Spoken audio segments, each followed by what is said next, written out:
Hello, Night Seekers. Welcome to Netheric Horror. Relax, close your eyes, and enjoy tonight's true scary stories with soothing rain. Like, subscribe, and sweet dreams if you dare.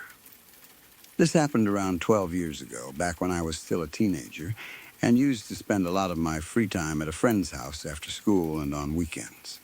The way you do at that age, when your own house starts to feel a little boring and your friend's basement becomes the default hangout spot for everyone. His house had a finished basement, the kind a lot of families had back then, with an old couch and a television down there, a space that basically belonged to him and his friends more than it belonged to the rest of the family, since none of the adults really had much reason to come down there once it got dark. It was a fairly ordinary house on a fairly ordinary street. Nothing about it stood out from any of the other houses on the block, and we had spent countless evenings down in that basement over the years without anything strange ever happening at all.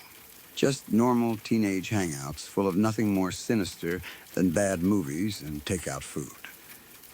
We were in the basement watching television one evening.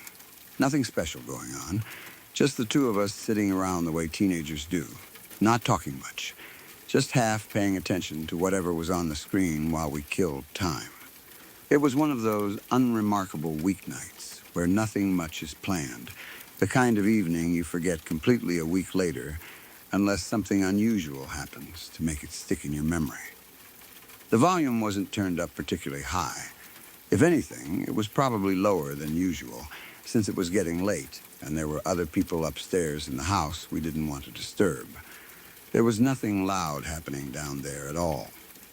No shouting, no music blasting, nothing that should have carried very far, let alone up through an entire floor of the house. At some point, his mom's boyfriend came down the stairs into the basement and told us to keep it down. We both looked at each other immediately, confused, because we knew for a fact we hadn't been loud. We weren't yelling. We weren't laughing hysterically. We weren't even talking much at all. Just sitting there, half asleep in front of the television the way you do late in the evening when nothing more exciting is planned. I remember him standing at the bottom of the stairs for a moment before he even said anything, just looking at the two of us, sitting there quietly, which in hindsight must have been strange for him too, walking down expecting to interrupt something loud and finding nothing but two teenagers barely reacting to the television at all. So we told him, honestly and a little defensively, that we weren't being loud, that we hadn't been making any real noise at all. He gave us this odd look, somewhere between confusion and disbelief, and asked, "You aren't yelling?" We shook our heads, both of us, at the same time, sure of ourselves, since neither of us could think of a single moment in the last hour where either of us had raised our voice for any reason. He just sort of stood there for a second doing this puzzled, kind of look. The expression of someone trying to reconcile something he was sure he'd heard with something that clearly wasn't true in front of him, glancing briefly toward the corner of the basement where the furnace sat, almost like he wanted to double-check something in his own mind before he explained himself further. Then he explained why he'd come down in the first place. He said that he and my friend's mom, who were upstairs at the time, had heard someone screaming, and that the sound seemed to be coming up through the furnace vents in the house. Because the furnace itself was located down in the basement, right where we were sitting, he assumed the screaming must have been coming from us. Some kind of horsing around or an argument that had gotten a little too loud and carried up through the ductwork into the rest of the house. That was the whole reason he'd come down to tell us to quiet down in the first place, expecting to walk in on us shouting or messing around. I remember him mentioning, almost as an afterthought, that my friend's mom had actually been the first one to hear it, that she'd stopped what she was doing in the middle of the kitchen and asked him if he'd heard that too, and that he had, clearly, without any hesitation at all, which was the only reason he'd bothered coming all the way down to the basement in the first place, instead of just letting it go. I've thought about that detail a lot over the years, the fact that it wasn't just one person who thought they heard something, but two adults independently reacting to the same sound at the same moment. Both convinced enough to act on it, both certain enough of what they'd heard that neither one questioned the other about it before coming to check on us. It's one thing for a single person to mishear something, to convince themselves they heard a scream when it was really just an unusual gust of wind or the house settling in some ordinary way, the mind playing its usual tricks when someone is tired or distracted. It's another thing entirely for two separate adults standing in the same room to both stop what they were doing at the exact same moment, because they'd both heard the same unmistakable sound come out of the same vent. But we hadn't heard anything at all. Nothing even close to a scream. Nothing close to any kind of raised voice. Not from ourselves, and not from anywhere else in that basement either. And here's the detail that has stuck with me all these years later. We were sitting maybe 15 feet away from the furnace itself, close enough that if any strange noise had been coming out of that thing, close enough that if it had been making any kind of unusual sound at all, screaming or otherwise, we almost certainly would have noticed it. 15 feet in a basement is nothing. Sound in an enclosed space like that carries easily, especially something as sharp and startling as a scream would be. The kind of sound that cuts through background noise instantly and grabs your attention whether you want it to or not. There was no reasonable way for a sound loud enough to travel all the way up through the ductwork and be clearly heard by two adults on a completely different floor of the house to somehow pass right by us at a much closer distance without either of us noticing it at all. I've thought about the physics of it more than once since then. How sound generally gets quieter and less distinct the farther it travels from its source, not the other way around, which makes the whole thing even harder to explain away with any ordinary logic. We sat there for a minute after he went back upstairs, just looking at each other. Both of us a little thrown by the whole exchange, trying to figure out what could possibly explain it. Neither of us could come up with anything satisfying.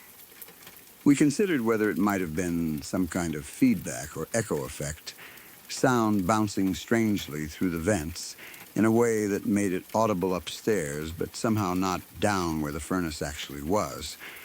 But that explanation never sat right either, since it seems backwards. If anything, a sound should be louder and clearer the closer you are to its source, not quieter or completely absent. And neither of us could think of any reasonable way to make that idea actually work. We even wondered out loud for a moment whether it could have been something outside, a car alarm or someone yelling out on the street that had somehow gotten picked up by the house's vents and carried through the ductwork in some strange way. But neither of us could remember hearing anything like that either. No sirens, no shouting from outside. Nothing that would have explained two grown adults being so certain they'd heard a scream. We eventually just shrugged it off the way teenagers do with most things that don't have an immediate answer, going back to the television. Though I remember both of us being a little more aware of the furnace sitting there in the corner for the rest of that night, glancing at it now and then without really meaning to, both of us a little more quiet than usual for the rest of the evening, even though neither of us said so out loud. Sadly, I can't personally verify the next part of this story, since I wasn't there for it myself, but it comes from the same friend whose basement this all happened in, along with another mutual friend of ours, and I've heard them both tell it separately over the years with the same details every time, which is part of why I've never quite been able to write it off completely. When two people tell the exact same story the exact same way years apart, without ever seeming to coordinate their versions of it beforehand, it starts to carry a kind of weight that a single account never quite manages on its own. According to the two of them, on a different night, sometime after the incident in the basement, they were upstairs in the kitchen hanging out. Just the two of them, doing whatever teenagers do, standing around a kitchen late in the evening, snacking, talking, not doing much of anything, really. And while they were up there, they both heard a scream, clear as day, coming directly out of one of the furnace vents in that same kitchen.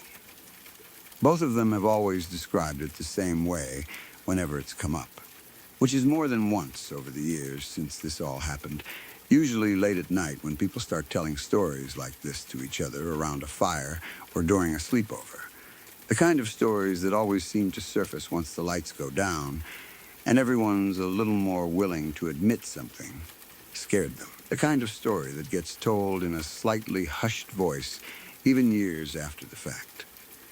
They say it wasn't some vague, ambiguous sound that could be explained away easily. It was a scream, unmistakable. The kind of sound that makes the hair on your arms stand up the second you hear it. And it came specifically from the vent, not from outside, not from another room, not from anywhere else in the house that either of them could figure. Naturally, it freaked them out completely. They've told me they looked at each other the second it happened, both confirming out loud that the other person had heard the exact same thing.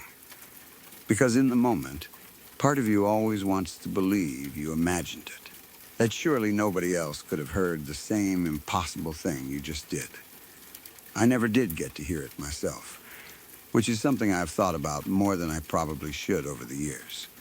I wasn't in that kitchen that particular night, and by the time they told me about it, whatever had made that sound was long gone, if it was ever something that could be tracked down and explained in the first place.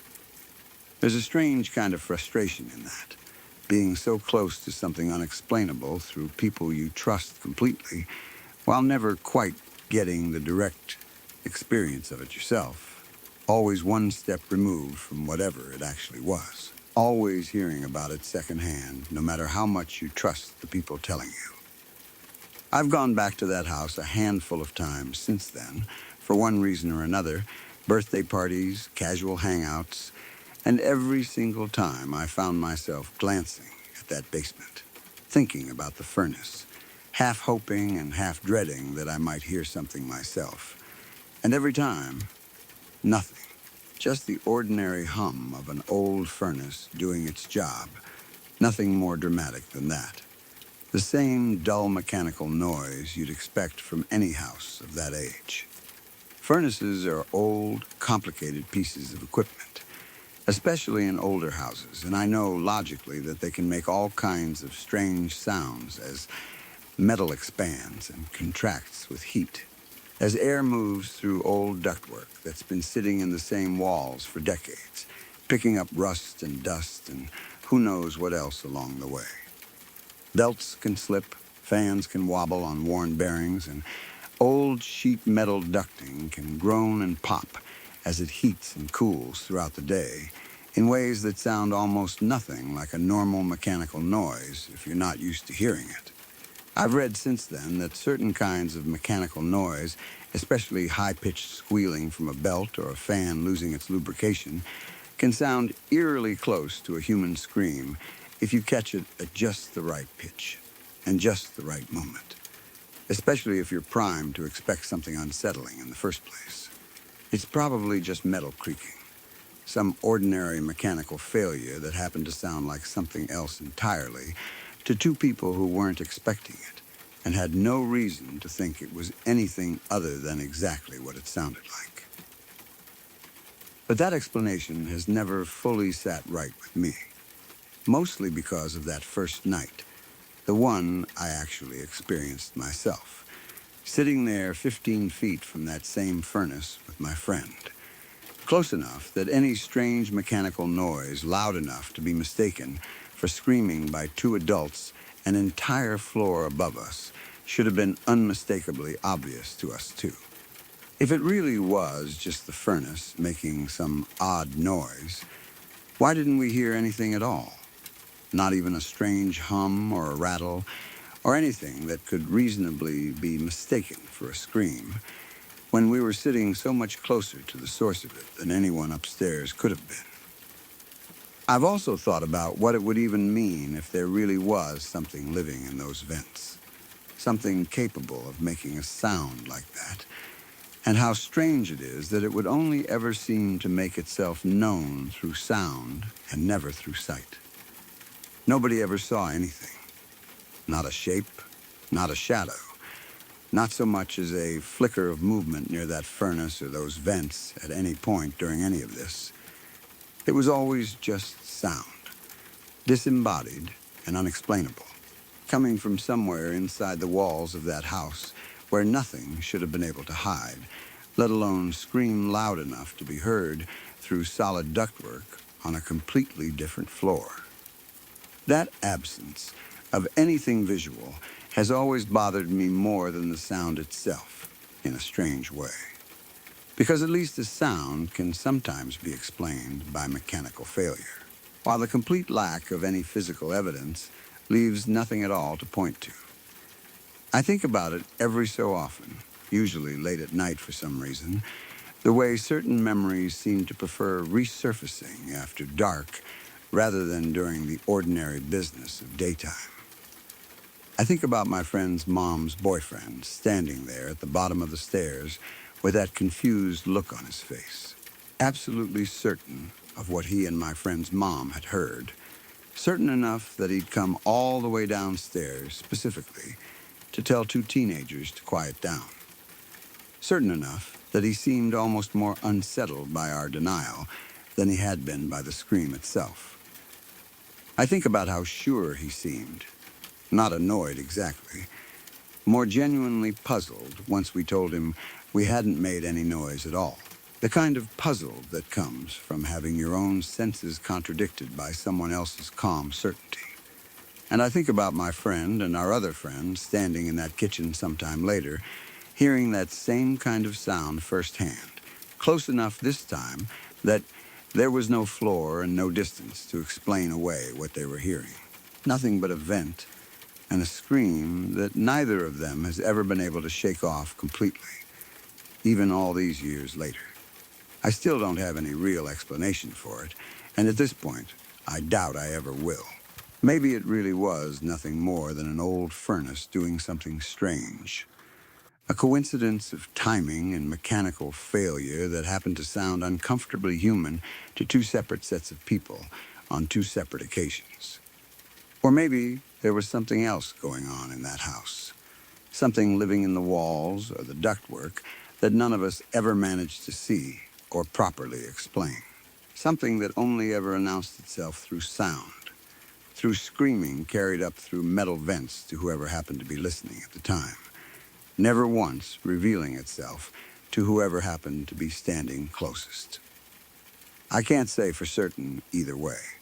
All I know is that I was there for one part of it, close enough to the furnace that I should have heard something if there had been anything ordinary to hear, and I heard absolutely nothing at all, while two adults on a completely different floor were convinced beyond any doubt that they'd heard someone screaming from right below them. And that years later. Two of my closest friends heard that same impossible sound firsthand, close enough that there was nothing left to blame but the vent itself. No floor, no distance, nothing standing between them and whatever had made that sound. About a couple of weeks after I was born, my dad's best friend, Jim, passed away.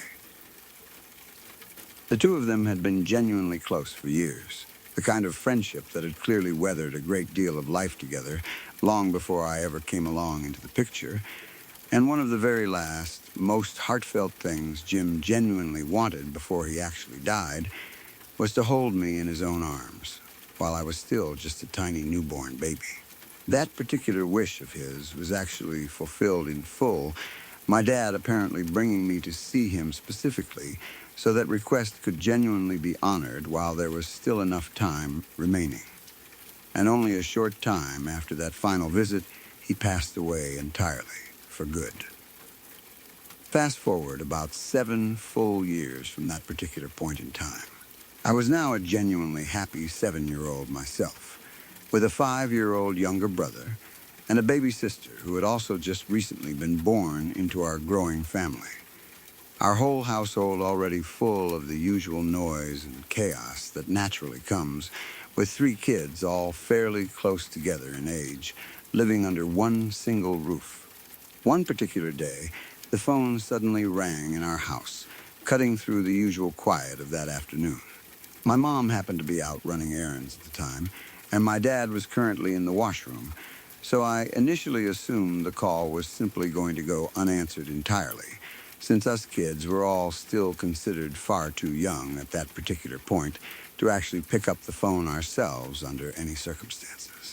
This was also back before caller ID displays were common in most ordinary households at that time, so there was always a genuine, real chance of the call actually being from some complete stranger on the other end. Something my parents had specifically warned all of us about more than once, making the whole rule feel like a genuinely serious one rather than just an arbitrary restriction. But my brother, breaking the rule we had all been given, went ahead and answered the phone anyway, apparently unable to resist the ringing or simply not thinking through the consequences the way a 5-year-old often does not. He said hello into the receiver, and right around that exact same moment, my dad came out of the washroom and immediately asked my brother to hand him the phone directly, his voice carrying that particular tone parents use when a rule has clearly just been broken. My brother completely ignored him, though, continuing instead to listen closely to whoever was actually speaking to him on the other end of the line. His small face apparently going oddly still and focused in a way that was not typical of him at all. Before my dad could actually ask him a second time to hand it over, my brother simply hung the phone up entirely on his own, looked directly at my dad, and said, "Jim says hi, and he misses Skywing Nova," before casually turning right back around and going back to playing with whatever toy he had been occupied with only moments earlier, completely unbothered by what he had just said, as though it had been the most ordinary thing in the world to announce. The specific look of pure shock that crossed my dad's face in that exact moment is honestly the single detail I remember most clearly from that entire day. Even now, all these years later, his whole expression frozen for what felt like several long seconds before he actually managed to say anything at all in response. I have thought about that particular moment countless times over the years since it actually happened, turning the whole sequence of events over again and again in my head, trying to make sense of something that, even as an adult now, still genuinely defies any kind of easy, rational explanation, no matter how many angles I actually try to approach it from. My brother, who was only 5 years old himself at the time, had absolutely no way of knowing who Jim actually was. Jim had passed away years before my brother was even born, meaning there was no possible way my brother could have ever met him personally, seen a picture of him, or heard his actual name mentioned in any kind of meaningful, memorable context that a 5-year-old would have reasonably retained and been able to recall on command like that. The nickname itself, Skywing Nova, has always struck me as the single most significant detail buried within this entire story. The piece of information that genuinely elevates the whole thing from something that could theoretically be explained away as a simple childhood coincidence into something considerably harder to dismiss so easily, no matter how skeptical a person might otherwise be inclined to feel about it. That particular nickname was apparently something deeply personal between my dad and Jim specifically, some kind of private joke or meaningful reference shared exclusively between the two of them from back during their years of close friendship together, long before I was even born myself. It was not something my dad ever casually used around the house, not something any of us kids would have ever naturally overheard or picked up on by pure accident during the normal course of everyday family life, tucked away instead in some private corner of my dad's own memory of that friendship. I have asked my dad about this particular story more than a few times over the years since it originally happened, always hoping he might eventually reveal some additional detail I had somehow managed to miss or forget along the way. Some small piece of context that might help make the whole thing feel slightly less impossible. He has told me consistently every single time I have brought it up that Skywing Nova was genuinely something only he and Jim had ever actually called him by. Some kind of inside joke or nickname that had developed naturally between the two of them at some earlier point during their friendship. Something he never once used in front of any of us kids, and something he is completely certain my brother could never have possibly overheard from him directly under any circumstances whatsoever. My brother himself, for what it is worth, has never actually remembered any part of this particular incident at all. Not the phone call itself, not answering it against our parents' explicit rules, and certainly not the specific words he apparently said to my dad immediately afterward. Whenever any of us have actually brought the story up to him over the years since, he has always reacted with the exact same genuine confusion, having absolutely no memory whatsoever of the entire event, despite the fact that he was clearly, undeniably present and fully participating in it at the actual time it happened, his own name attached to the whole thing without a single trace of it left in his own recollection. I think about the specific timing of everything quite often as well. The fact that this whole incident happened to occur only 7 years after Jim had originally passed away, and only around 7 years after I myself had first been born, the same baby Jim had specifically wanted to hold before he actually died. A coincidence that has never once stopped feeling meaningful to me, even without any real way of actually proving it was anything more than chance. I have wondered, more than once, whether there was some kind of deeper, more meaningful significance tied to that particular 7-year gap, or whether the actual timing itself was ultimately just coincidental. With Jim, whatever the actual explanation for any of this genuinely turns out to be, simply choosing to reach out at whatever specific moment happened to feel right to him, personally, entirely independent of any particular anniversary or milestone connected to either myself or my own birth. The detail of my brother specifically ignoring my dad's initial direct request to hand over the phone has also always struck me as significant whenever I think back through the whole story carefully, replaying it slowly in my mind piece by piece. Under any ordinary circumstances, a 5-year-old getting caught red-handed doing something he was not actually supposed to be doing in the first place, answering the phone entirely against our parents' clearly established rules, would typically respond immediately the moment an authority figure like my dad actually addressed him directly about it, at least sheepishly acknowledging he had been caught if nothing else.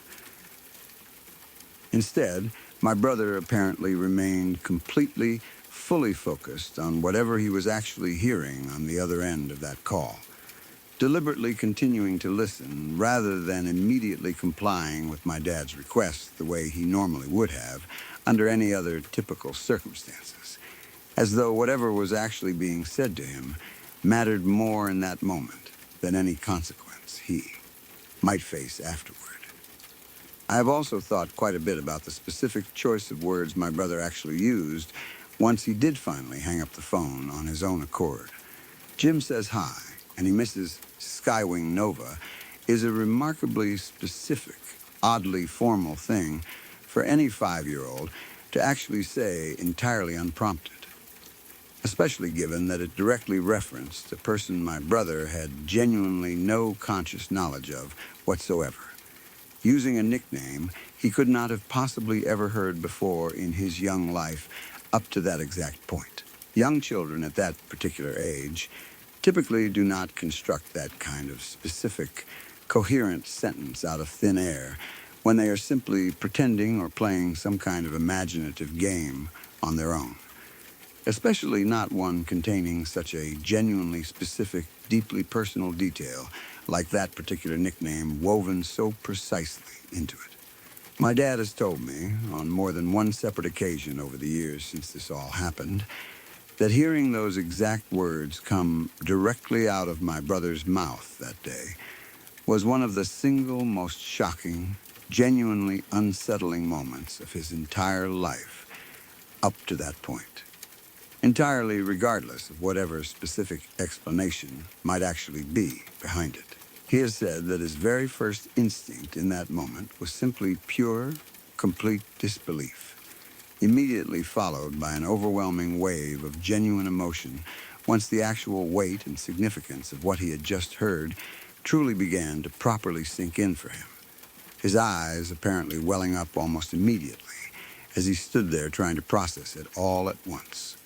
I have wondered more than once over the years since what my dad's actual relationship with Jim had genuinely been like before Jim's death, curious about all the specific details of their friendship that I never personally got the chance to witness or experience myself, given that Jim had already passed away only a couple of weeks after I was originally born into the family. From everything my dad has actually shared with me over the years, the two of them had apparently been close for a very long time, going all the way back to when they were both still fairly young men themselves, long before either of them had actually started their own separate families or settled into their own adult lives. The kind of friendship built on years of shared history that most people are lucky to ever find even once in their entire lifetime. I think about how genuinely meaningful it must have actually been for Jim to specifically want to hold me as a newborn baby before he ultimately passed away.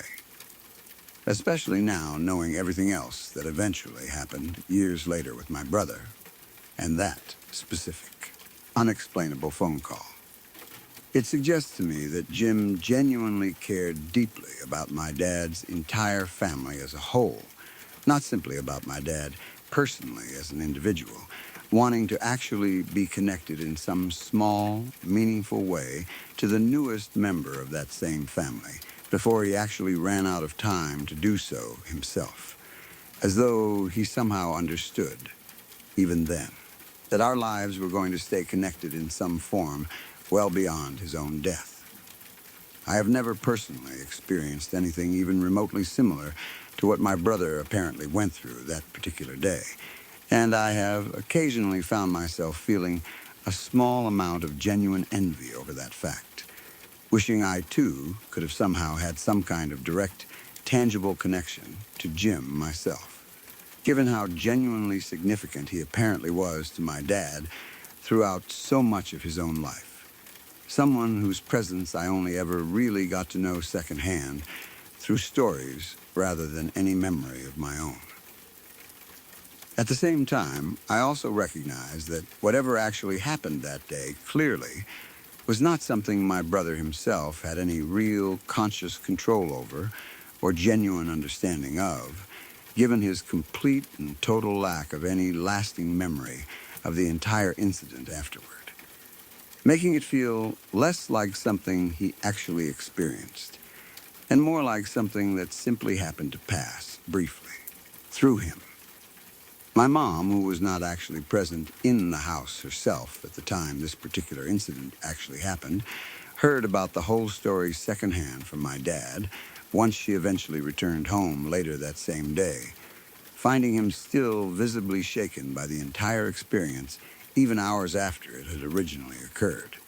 She has told me, on more than one occasion over the years since, that she personally believes the story completely and entirely, given how well she genuinely knows my dad, and how thoroughly convinced she remains that he would never invent or exaggerate something quite this specific and quite this significant, purely for the sake of embellishing an otherwise ordinary family story, especially not something involving Jim, whose memory she knows he has always treated with a great deal of genuine care and respect. I think, in the end, what has always stayed with me most clearly about this particular story is not necessarily the actual mystery of how or why it genuinely happened in the first place, but rather that specific image of my dad's face in the exact moment it actually occurred. The pure, undeniable shock, clearly written all across his features, as he processed what he had just heard his own 5-year-old son say directly to him, completely unprompted, and with absolutely no possible way of actually knowing any of it beforehand. That image alone has always felt like the most powerful, most convincing piece of evidence within the entire story, to me personally. More so even than the actual words themselves that my brother apparently spoke that day, since I have never once seen my dad, who is otherwise a fairly composed and even keeled person by nature, react to anything else. In quite that same overwhelmed, genuinely stunned way before or since. I have also thought, more than once, about what it might have actually felt like for my dad in the days and weeks that followed that particular phone call, carrying that experience around privately, while continuing to go about the ordinary, everyday business of raising 3 young kids at the very same time. He has never described feeling frightened by what happened, only ever describing it as something closer to comfort, mixed with genuine astonishment, as though some small, quiet part of him had needed that particular message far more than he had even realized or admitted to himself beforehand. I think that particular detail, more than almost anything else about the entire story, has always made it feel considerably less like a ghost story in the traditional, frightening sense, and more like something considerably gentler and warmer instead. A brief, unexpected moment of connection between 2 old friends who had never actually gotten the chance to properly say goodbye to each other before Jim's death came so suddenly and so unexpectedly. I have also occasionally wondered about my own memory of that entire day, given that I was myself only 7 years old at the time everything actually happened, and childhood memories, even the vivid ones, are not always entirely reliable across the many years that eventually pass afterward. But this particular memory has never once wavered or shifted in any of the small, subtle ways I have noticed some of my other childhood memories tend to change slightly over time. The specific sequence of events, my brother's exact words, and my dad's stunned expression, all remaining exactly as clear and consistent to me now as they were on the actual day it originally happened. I think part of that consistency comes from how many times the story has actually been retold within our family over the years since. My dad, my mom, and eventually even I, myself, repeating the same core details enough times that they have become something close to permanently fixed in all of our shared family memory. My younger sister, who was only a newborn baby herself at the time this whole incident actually occurred, obviously has no memory of any of it either. Learning about the story secondhand from the rest of us, the same way any outside listener eventually would. Hearing it for the first time at some point during our own childhood, the same way any of our friends or extended family members might. She has always found the whole thing genuinely fascinating whenever it comes up in conversation, often asking follow-up questions none of the rest of us have ever actually been able to properly answer. Curious in particular about what Jim might have actually sounded like, or what exactly he and my dad used to get up to together back during those earlier years of their friendship before any of us, kids, had even been born yet. When my son was about 3 years old, he started talking to someone who was not there. It began the way these things always begin, in a way that seems harmless at first, almost sweet. He would sit in his room with his toys spread out around him and chat away like there was another child sitting right across from him, pausing every now and then as if waiting for her to answer before he continued. At first, we thought nothing of it. Lots of small kids have imaginary friends. It is one of those things that pediatricians tell you is completely normal, a sign of a healthy developing imagination, something that shows a child is learning to understand other minds, other perspectives, long before they have the words to explain any of it. So when he told us about her, this friend of his, we smiled and nodded and asked her name, and we let him tell us stories about the things she supposedly said to him. We even found ourselves playing along in small ways, the way parents do without really thinking about it. We would set an extra biscuit on his plate because she was hungry too, or we would shush each other a little when he said she was trying to talk and we were making too much noise. It felt like such a normal, forgettable part of raising a small child. The kind of story you tell relatives at a family dinner and everyone laughs about. The kind of thing you assume you'll look back on fondly when he's grown. A sign of how imaginative he was as a toddler. Nothing more than that. He talked about her constantly for a while. At dinner, he would say she didn't like carrots either. At bath time, he would say she thought his rubber duck was funny. Every night before bed, we would hear him through the baby monitor, murmuring away to someone in the dark, his small voice rising and falling in that particular rhythm children use when they are having a real conversation, not just narrating to themselves. We used to stand outside his door sometimes and listen, half amused, half charmed, the way parents do when their child is doing something they think they will want to remember later. We thought we would tell this story one day at his wedding, how he used to have this funny little invisible friend when he was tiny, how kids say the strangest things. After a few months of this, something shifted. He came to us one afternoon and said quite plainly that he wasn't friends with her anymore. There was no drama in the way he said it. He said it the way a child announces that he doesn't like a food he used to like, or that he's decided he prefers a different color. Just a simple fact, delivered without any particular weight. We took it at face value. Children go through phases. We assumed he was simply growing out of that stage where invisible companions feel real and necessary, the way some children eventually stop needing a security blanket or a specific stuffed animal. We were, if anything, a little relieved. It seemed like a normal developmental step, moving past something that belonged to a younger version of himself. That was why it caught us off guard when, a week or two later, we heard him talking to her again at bedtime. Not just talking, in fact, but talking in a tone that sounded different from before. Before, his conversations with her had a light, chattery quality, the kind of back and forth you'd expect between two children playing.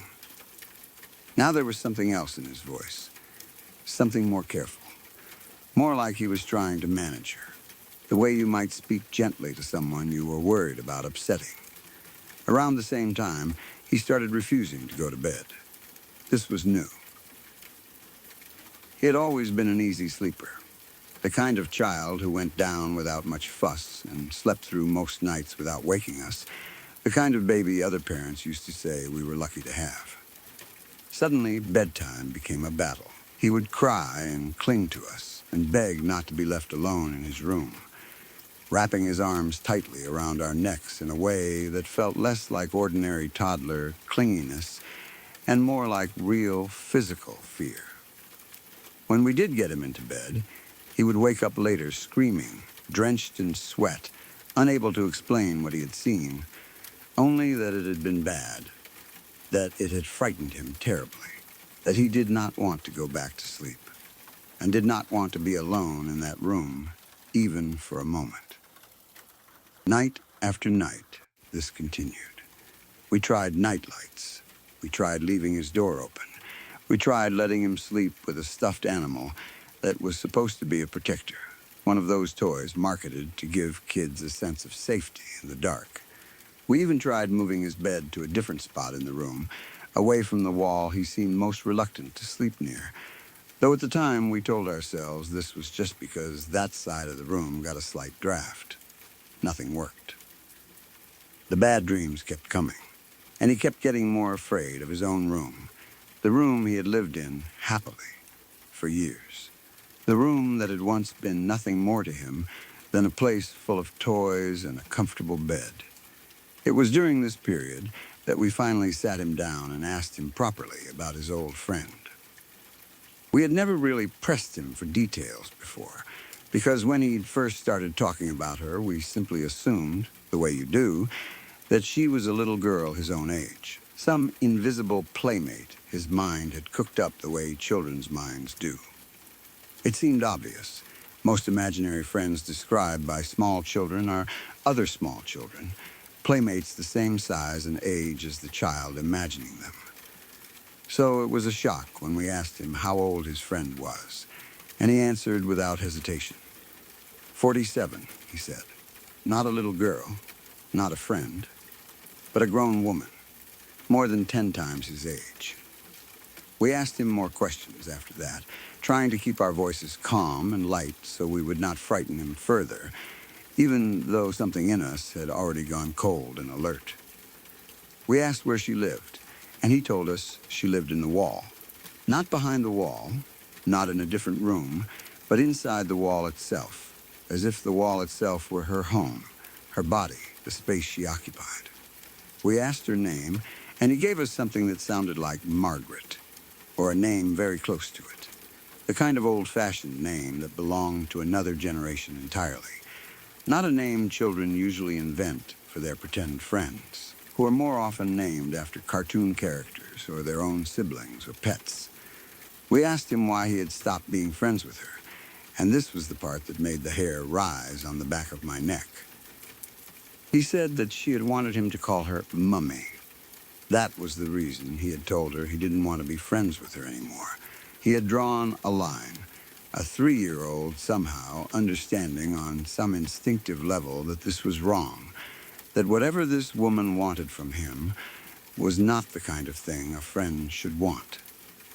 He told us that she had asked him to come and live in the wall with her, to stay there with her always. And when he refused, when he told her plainly that he didn't want to talk to her anymore, she had not simply gone away the way an imaginary friend should when a child loses interest. She had stayed. She had kept coming back, kept trying, kept showing up in his room at night, no matter how many times he told her no. That was when the bad dreams had started. That was when bedtime had become something to fear instead of something ordinary. Somewhere in that little boy's mind, whatever this presence was, had not accepted rejection.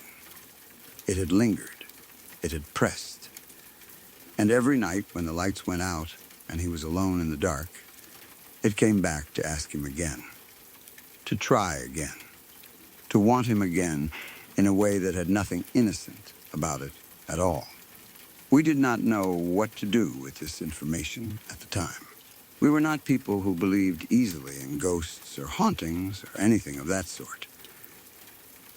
We had spent months treating the whole thing as a charming quirk of early childhood, and now we were sitting across from our small son, as he described, in the plain and unadorned language of a toddler, something that sounded uncomfortably like a haunting, or worse, something that sounded like a predator wearing the shape of an imaginary friend, patient enough to wait for a child to grow attached before making its real request known. We ended up moving out of that house not very long after. I want to be honest and say it wasn't purely because of this. There were other reasons, too, practical ones, the kind of reasons families always have for moving, but I would be lying if I said this wasn't part of it, sitting quietly underneath all our other justifications. Once we were in the new house, in a new room, in a new bed, he stopped talking about her. The nightmares faded. Bedtime became ordinary again. Whatever had been happening in that room, in that wall, in that house, did not follow us. Or at least did not follow us in any way we could detect. He grew older the way children do, and eventually he stopped remembering any of it at all, the way children forget most things from when they were 3. The memory dissolving the way early memories do, leaving only the story that we, his parents, continued to carry.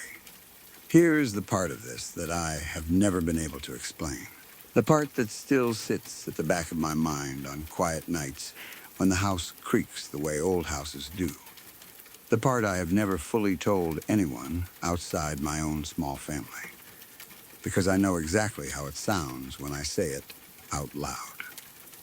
Before my son was born, when I was pregnant with him, we were living in that same house, in what would later become his room. Though at that point it was still our bedroom, since he had not yet arrived and there was no need yet for a nursery. During that pregnancy, I had a recurring dream. Not once, not twice, but many times over those months, the same dream returning with only small variations. In the dream, I would be lying in what should have been our bed, in what should have been our room, except the room itself was wrong. It was not our bedroom the way it existed in reality.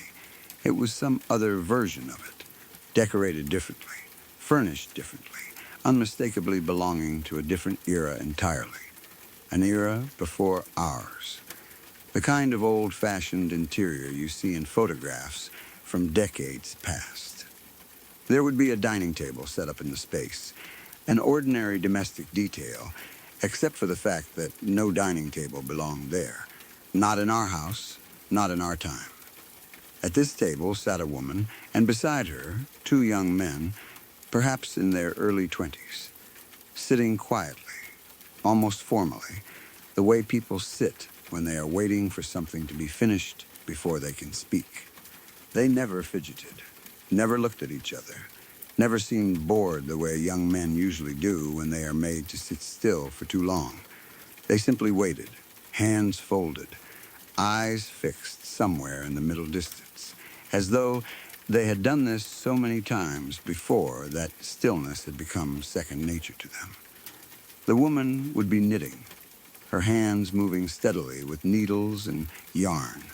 The domestic click of it, audible in that strange dream logic where sound carries clearly even when everything else feels muffled and far away. I could never see clearly what she was making, only that the yarn was some dark, muted color, and that her hands never once slowed or fumbled, as if she had been knitting the same piece for a very long time and had long since stopped needing to look at it. And she would talk to me. Not the sons, only her, addressing me directly across that impossible table in that impossible room, and what she talked about, again and again, dream after dream, was parenting advice. She would tell me how to raise my son. She would tell me things I should do, things I should watch for, the way an older relative might lean over unbidden and offer opinions you never asked for. Except there was something deeply unsettling about the manner of it. Something that felt less like advice and more like instruction, less like a suggestion, and more like a claim being staked. Her two sons would sit there the whole time, silent, watching, never contributing a word, simply present, like witnesses to whatever agreement she was trying to extract from me in that other version of my own bedroom. I did not think much of these dreams at the time, beyond finding them strange and slightly unsettling in the specific way pregnancy dreams often are. Pregnancy does strange things to sleep, and I had heard enough from other women about their own bizarre dreams during those months that I filed mine away under the same heading. Hormones, imagination, anxiety about impending motherhood taking some odd shape in my subconscious. It was only years later, after everything with my son's imaginary friend, after the wall, after Margaret, after the moving house and the slow fading of it all, that the two things sat together in my memory and refused to separate cleanly. A woman who wanted to claim my son as her own, appearing to me before he was even born, sitting at a table in a version of our bedroom that belonged to some earlier time. A woman who then, once he existed and was old enough to speak to her directly, appeared to him instead, this time inside the wall of that same room, wanting him to call her by the name reserved for the woman who bore him, wanting him to come and live with her there, in the wall, in whatever space she occupied that was not quite our world and not quite gone from it either. I do not know what our house actually was before we lived in it. I never went looking, never dug through old records or asked the neighbors what they remembered, though there are nights now when I wish I had, and other nights when I am glad I did not, because I am not sure I would have wanted to know what I might have found. Sometimes I imagine an old woman living her whole life in that house, raising 2 sons at that same table, growing old within those same walls, never quite leaving even after her body was gone, staying instead in whatever form allowed her to keep sitting at that table, keep knitting, keep waiting for someone new to arrive whom she could claim as her own again. All I know is that something in that house had been waiting, in whatever patient way such things wait, long before we ever arrived, and that it seemed to have plans that predated my son's birth, plans that had already been forming themselves around him before he had even taken his first breath in this world. We are settled now in our new house, and my son is older, and none of this touches our daily life anymore in any way you could point to and call proof. He plays outside, he goes to school, he has ordinary friends now, the kind you can see and touch and invite over for birthday parties, and there is nothing about him that suggests he carries any memory of that room, that wall, that voice in the dark. Most days I am grateful for that. Grateful that childhood has a way of closing over strange things, the way water closes over a stone dropped into it, leaving barely a ripple behind. But I still think about those dreams sometimes, usually late at night, when the new house settles and creaks the way all houses do, and for just a moment, my mind drifts back to the old one.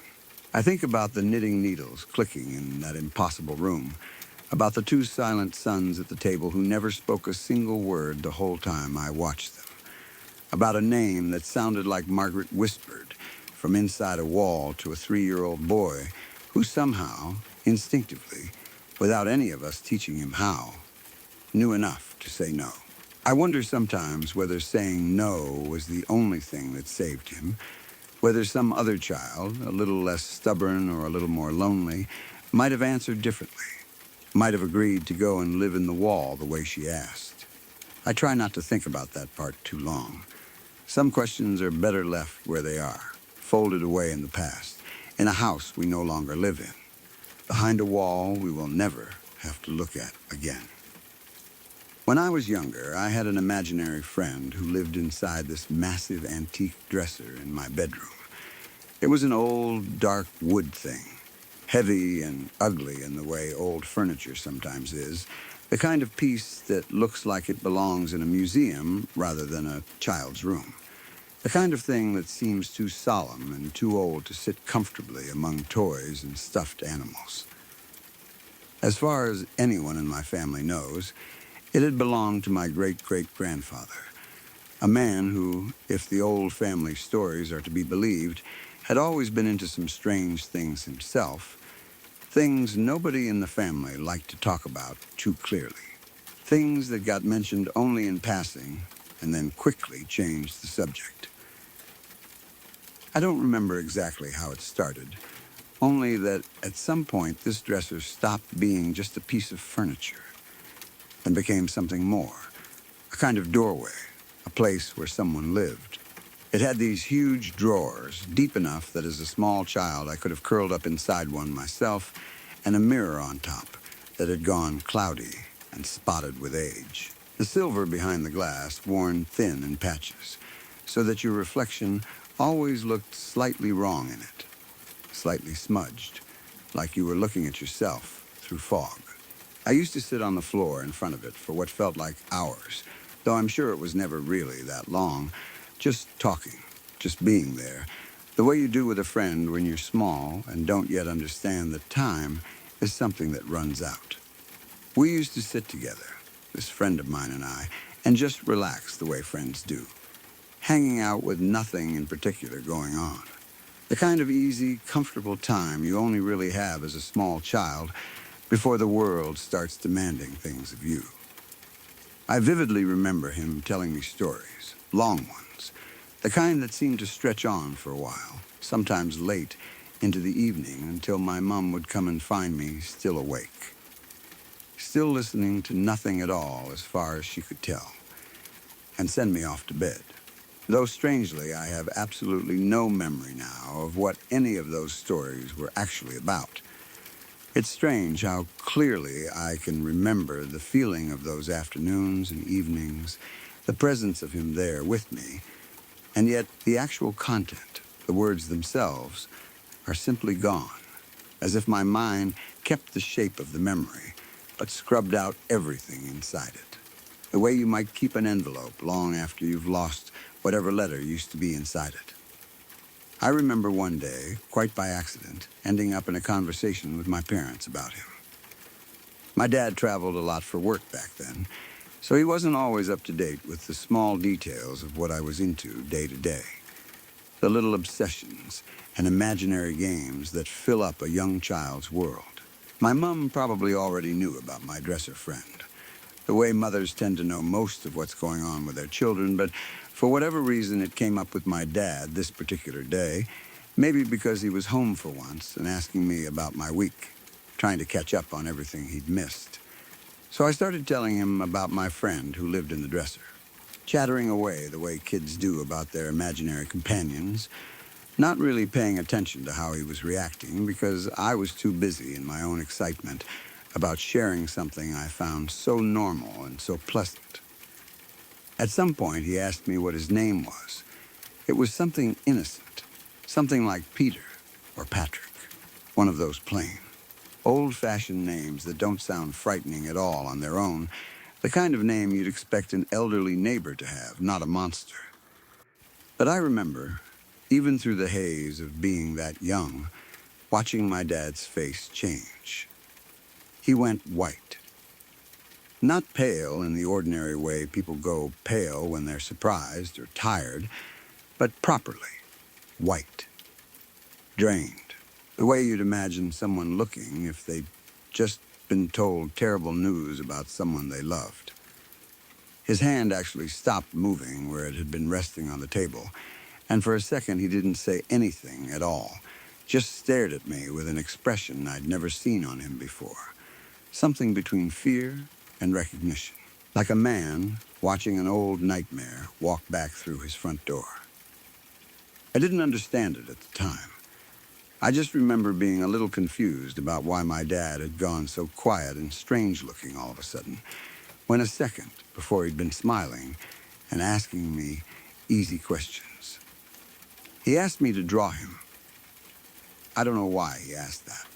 Whether it was some instinct to have proof of what I'd seen, some need to understand exactly what his small child had been talking to all this time, or maybe some desperate hope that I would draw something silly and cartoonish that would prove it was nothing, just an ordinary child's invention. But I got out my crayons and drew Peter, or Patrick, whichever it was, right there for him, the way kids do, without hesitation, without any sense that what I was drawing might upset anyone. I remember he watched every stroke of the crayon very closely, not saying a word, and when I finished and held it up proudly the way children do, he just took it from me and folded it in half, quiet, like he already knew exactly what he was looking at. The very next day, my dad and my uncle took that dresser out of my room and burned it. I remember that part more clearly than almost anything else from that whole stretch of my childhood, because it was such an unusual thing for two grown men to do, hauling this heavy, antique piece of furniture out of the house and setting it on fire in the backyard, the flames catching on that old dark wood and sending up a smell I can still sort of recall if I think hard enough about it. Something like burning dust and old varnish, thick and bitter, curling up into the evening air long after the sun had gone down. I stood at the window and watched them do it, The two of them just standing there in silence, not talking, not looking at each other, watching the fire the way you'd watch something you were relieved to finally be rid of. Nobody explained anything to me at the time. I was just a kid, and grown-up decisions like that didn't usually come with explanations, so I accepted it the way children accept most strange adult behavior, without asking too many questions, simply absorbing it as one more piece of a world that didn't always make sense. It wasn't until a few years later that I found out something that made the whole thing click into place in a way that still unsettles me whenever I think about it properly. My dad's little brother, my uncle, had also had an imaginary friend when he was a boy. Same name, same dresser. The very same piece of furniture that I had grown up with in my own bedroom, decades earlier, had apparently been in my uncle's room too, back when they were both children living in that house with their parents, my grandparents, long before either of them had children of their own, long before any of us had been born. After a few months of what everyone assumed at first was the typical imaginary friend business, harmless and even a little charming, my uncle started having night terrors. He couldn't sleep. He would wake up screaming, terrified, unable to explain properly what had frightened him, only that it had something to do with Peter, or Patrick, whichever name it really was. It got so bad, so consistently bad, night after night, that eventually my grandparents had to move him out of that bedroom entirely, relocating him to another room in the house, away from the dresser, away from whatever it was that lived inside it, or came through it, or wore its shape at night. Only after he was moved did he start to settle down again, slowly returning to something like normal sleep, something like an ordinary childhood. What's strange, and what none of us really understood the full weight of until much later, is that my dad had been the only one who believed his little brother back then. Their parents, my grandparents, didn't really take it seriously at the time. They figured kids were just being kids, the way people did back in that era, when nobody put much stock in ghost stories or spooky imaginings from small children. Why would you? When every child seems to go through some phase of talking to something that isn't there, drawing pictures of things that don't exist, insisting on details that seem too vivid and too specific for a made-up friend, but that adults chalk up to imagination all the same. So my grandparents let it go, treated it as nothing more than a phase. And eventually, once my uncle stopped talking about it as much, the whole thing faded into one of those family stories that gets mentioned occasionally and then dropped. The room my uncle used to sleep in, the one they moved him out of, was converted afterward into a small sitting room, since it had decent views out over the garden and seemed better suited to that purpose than to being a child's bedroom again. It stayed that way for a long time, relatively unused, more of a quiet space to sit and read than anywhere anyone spent much time, until years later when my dad ended up moving our own family into that same house, the house he'd grown up in. I remember walking through it as a small child, before it became my room, back when it was still just a sitting room with a couple of old armchairs and a rug that smelled faintly of dust. And even then, before I ever knew its history, I remember not liking to linger in there too long, always finding some reason to leave before I'd been in it more than a few minutes. And that old sitting room, the one that used to be my uncle's bedroom decades before, the one where the dresser had first lived before it was ever brought into my own room, became my bedroom. I can only imagine what it must have been like for my dad, watching his own small child start describing a friend with that exact same name, living in that exact same dresser, inside that same house, where his own brother had once suffered through the same thing 30 years earlier. It must have felt like watching something come back around after being buried for decades. Some old family thing surfacing again exactly the way it had before. Patient enough to wait an entire generation before trying again with a new child. I haven't seen my uncle in about 14 years now. We live on opposite sides of the world from each other, and we don't really talk much these days, the way families sometimes drift apart even when nothing bad has technically happened between them. Just distance and time and different lives pulling people slowly apart. I've thought about bringing this up with him, asking him what he remembers, what it was actually like from his side of things, whether he still thinks about that name or that dresser at all, whether he remembers the hands the way I do, or the smell, or anything at all beyond the fear of it. But I know he's struggled over the years with some difficult things of his own, including depression and issues with drinking, and I would hate to bring up something so heavy and strange from his childhood and add even more weight onto whatever he's already carrying. There's a part of me that wonders whether those struggles of his have anything to do with what happened back then, whether something like that leaves a mark on a person that just stays quiet under the surface for the rest of their life, resurfacing in different shapes as the years go on. But I have no way of knowing that, and I'm not sure it's fair to guess at it from this far away. So I've left it alone.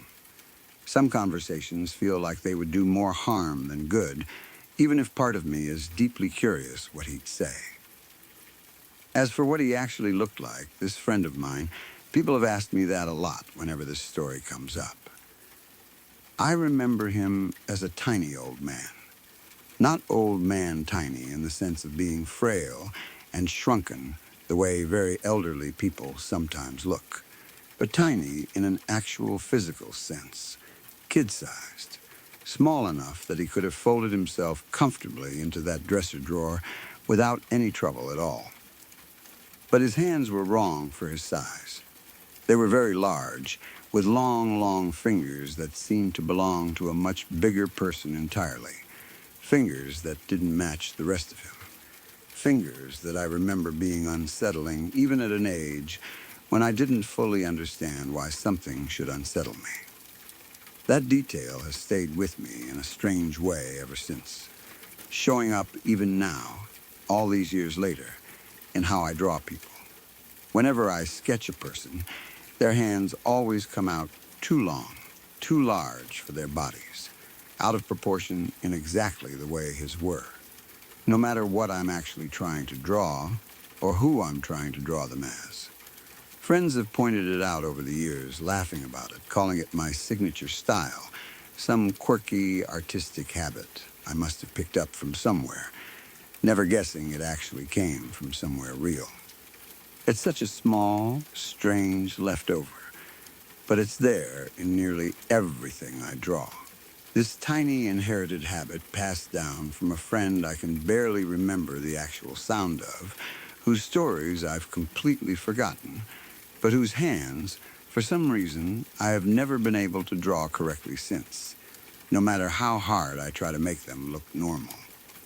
I also remember the smell of him, or maybe the smell of the space around him, since I'm not sure anymore if the smell came from him directly or simply from being close to that old dresser for so long. It was a mix of wood, old cloth, and mothballs, that particular musty scent that clings to antique furniture that's been shut up and unused for a long time. The kind of smell that gets into fabric and stays there for years. The kind you catch again unexpectedly at a flea market or in a grandparent's attic and feel your whole body go tense before you even understand why. Back then, I didn't think anything of it, just accepted it as part of what he smelled like. The way children accept sensory details about the people and things around them without questioning them. It's only now, as an adult, that I recognize that same smell for what it probably actually was underneath everything else, which is mold. The kind that builds up slowly inside old wood that's been kept closed and damp and undisturbed for far too many years, in a piece of furniture that had clearly been passed down through generations of my family, long before any of us ever knew what, exactly, we had allowed to live inside it. Sometimes I think about that dresser sitting somewhere in whatever house it came from, originally. Before my great-great-grandfather ever brought it into our family, wonder how many other children might have sat in front of it over the years, talking to whoever or whatever lived inside those deep old drawers before it ever reached me or my uncle at all. I think about the fire, about the smoke going up into the sky that evening, and I wonder whether burning it really finished anything, or whether it simply meant there was nothing left standing for anyone else in the family to inherit next. I suppose I'll never really know. Some things get answered by time, and some things just get left to sit quietly at the back of your mind, the way that smell still does whenever I catch a hint of it somewhere unexpected. Mothballs and old wood, and something underneath that I now know better than to call anything but what it actually is. My wife's mother passed away in 2003 from cancer. It had been a long illness, the kind that gives a family time to prepare in some ways and no time at all in others. The kind where you think you've made your peace with what's coming, and then it still knocks the wind out of you completely when it finally arrives. We had spent the last several months of her life visiting as often as we could, watching her grow smaller and more tired with each visit, watching my wife try to hold on to some sense of normalcy for her mother's sake, even as it became clearer and clearer that time was running short. Sitting with her some evenings while she drifted in and out of sleep, the television playing low in the background just to feel the silence a little.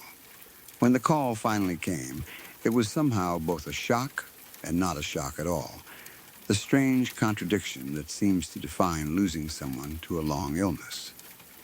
After the funeral, family and friends gathered back at her house for what everyone was calling a final celebration of her life, the kind of gathering where people tell stories about the person who's gone, laugh a little through their tears, eat too much food that neighbors have brought over in casserole dishes, and try to hold on to some sense of togetherness in the middle of all that grief.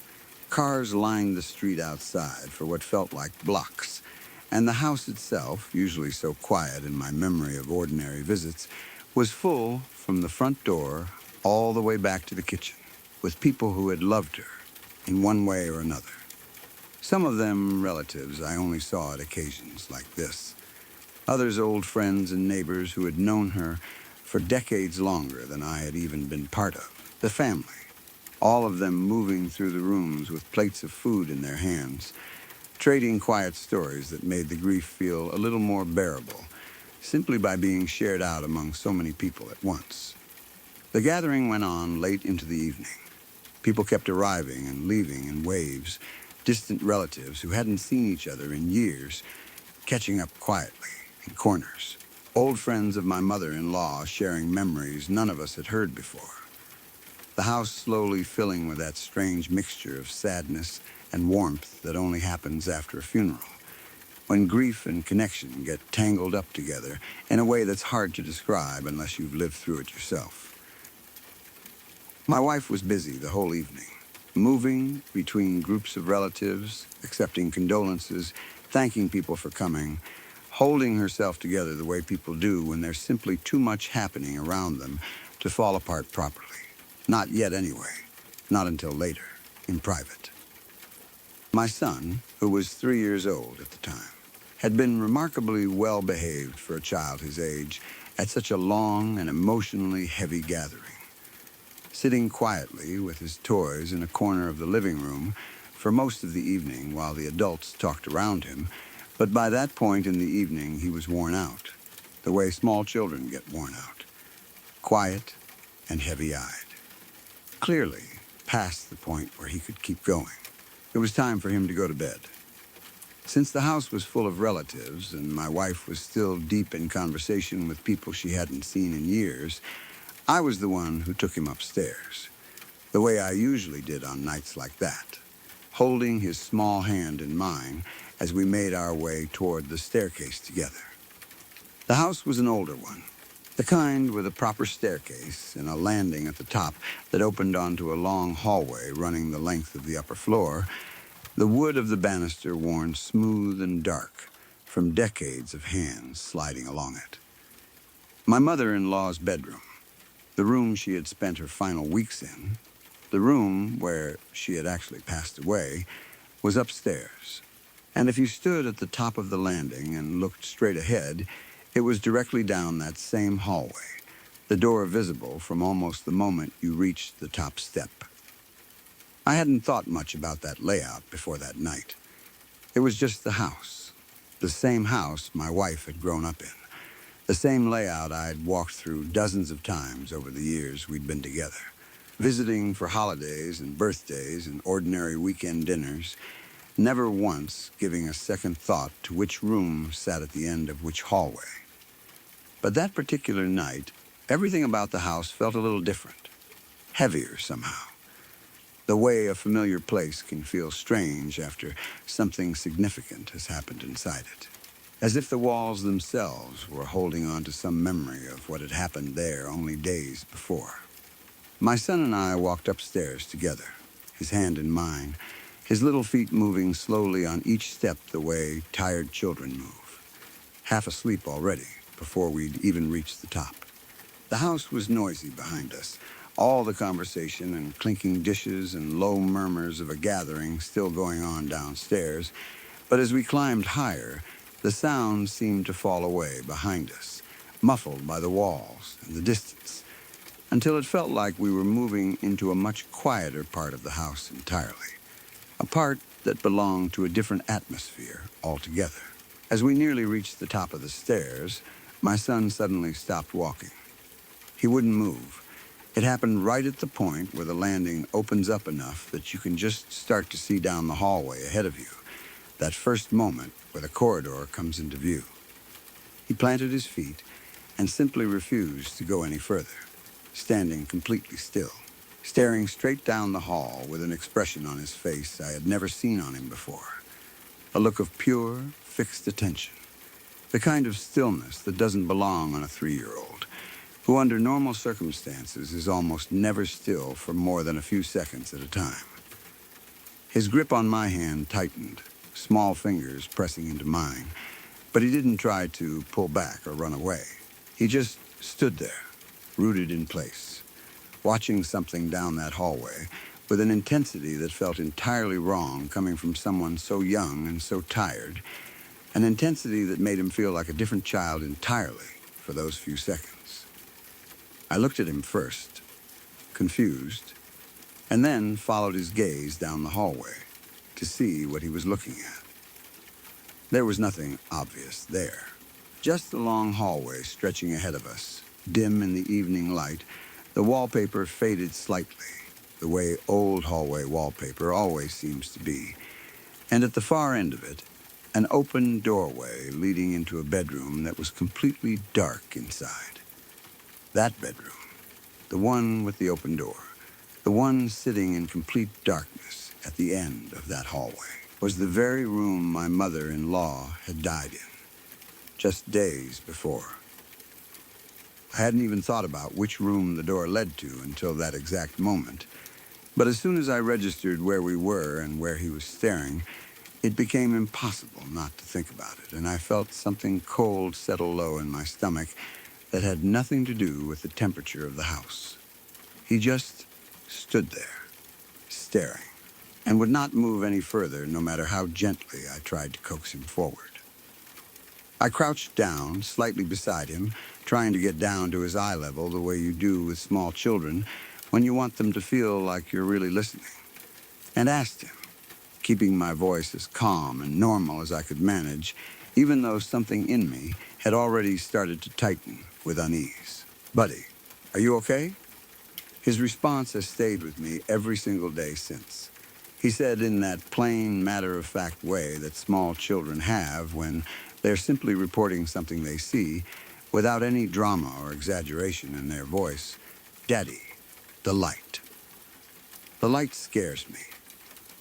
I looked again down the hallway, toward that same open doorway, toward that same dark room, trying to see whatever it was he was seeing. There was nothing there, as far as I could tell. No lamp left on, no light spilling out from under a door, nothing electrical humming anywhere nearby that might explain a glow of any kind. Just darkness, ordinary darkness. The kind you'd expect in an empty room at the end of a hallway in the evening. Nothing more than that as far as my own eyes could make out. I asked him again, wanting to be sure I understood him correctly, wanting to give him every chance to clarify or correct himself in case I had somehow misheard a tired 3-year-old's words. "Buddy, you see a light?" "Yes, Daddy," he said, still staring straight ahead down that hallway, not looking away from whatever it was that held his attention so completely. It scares me. I didn't wait for anything more after that. I promptly picked him up into my arms, turned around, and went back downstairs, away from that hallway, away from that open door, away from whatever it was my son could apparently see and I could not. My heart was pounding harder than I would have expected for something so small, so seemingly ordinary as a tired child refusing to walk somewhere, and I remember consciously trying to slow my own breathing as I carried him back down each step, not wanting him to feel how unsettled I actually was. I didn't examine it further in the moment. I didn't walk down that hallway myself to check the room, didn't turn on any lights to prove to myself there was nothing there. Some part of me, honestly, didn't want to know, didn't want to stand in that doorway myself and find out whether there really was nothing there after all. I simply left, carrying my son back down into the noise and warmth of the gathering below, holding him a little tighter than I probably needed to, telling myself it was nothing, telling myself children say strange things all the time. Tired children especially, their overactive imaginations filling in gaps in ways that don't always make logical sense. I found a quieter spot downstairs, away from the main crowd, and simply held him for a while until he settled, until his breathing slowed and he drifted off against my shoulder despite everything, exhausted enough that whatever had frightened him at the top of those stairs seemed to lose its grip on him fairly quickly once we were back among people and light and familiar sound. I remember standing there in a corner of the living room, rocking him gently the way you do with a much younger baby, feeling his small body finally go slack against mine, and looking up every so often at the party still going on around us, at people laughing quietly over old photographs, completely unaware of what had just happened upstairs only minutes before. Eventually, I laid him down on a couch in a room downstairs, tucked a blanket around him, and let him sleep there for the rest of the evening instead, deciding without really discussing it with anyone that we simply weren't going to use that upstairs bedroom that night. Not for him, not for any part of getting him ready for bed. I never mentioned it to my wife that night. It wasn't the moment for it, not on the day of her mother's funeral, not while she was still surrounded by relatives and trying to hold herself together through one of the hardest days of her life. It felt wrong to add something so strange and unsettling onto a day already so heavy with grief, so I kept it to myself, at least for a while, turning it over quietly in my own mind instead, trying to make sense of it in ways that never quite satisfied me, lying awake some nights, running the whole scene back through my head and finding no more of an answer the 10th time than I had the first, no matter how many angles I tried to look at it from. I did eventually tell her, sometime later, once things had settled and the rawest edge of her grief had softened just slightly, the way it does over the weeks and months following a loss like that. I asked her gently what she thought about it, whether she thought there might be some ordinary explanation I simply wasn't seeing, some trick of light or memory or a tired child's overactive mind putting shapes to nothing. She didn't dismiss it the way I half expected her to.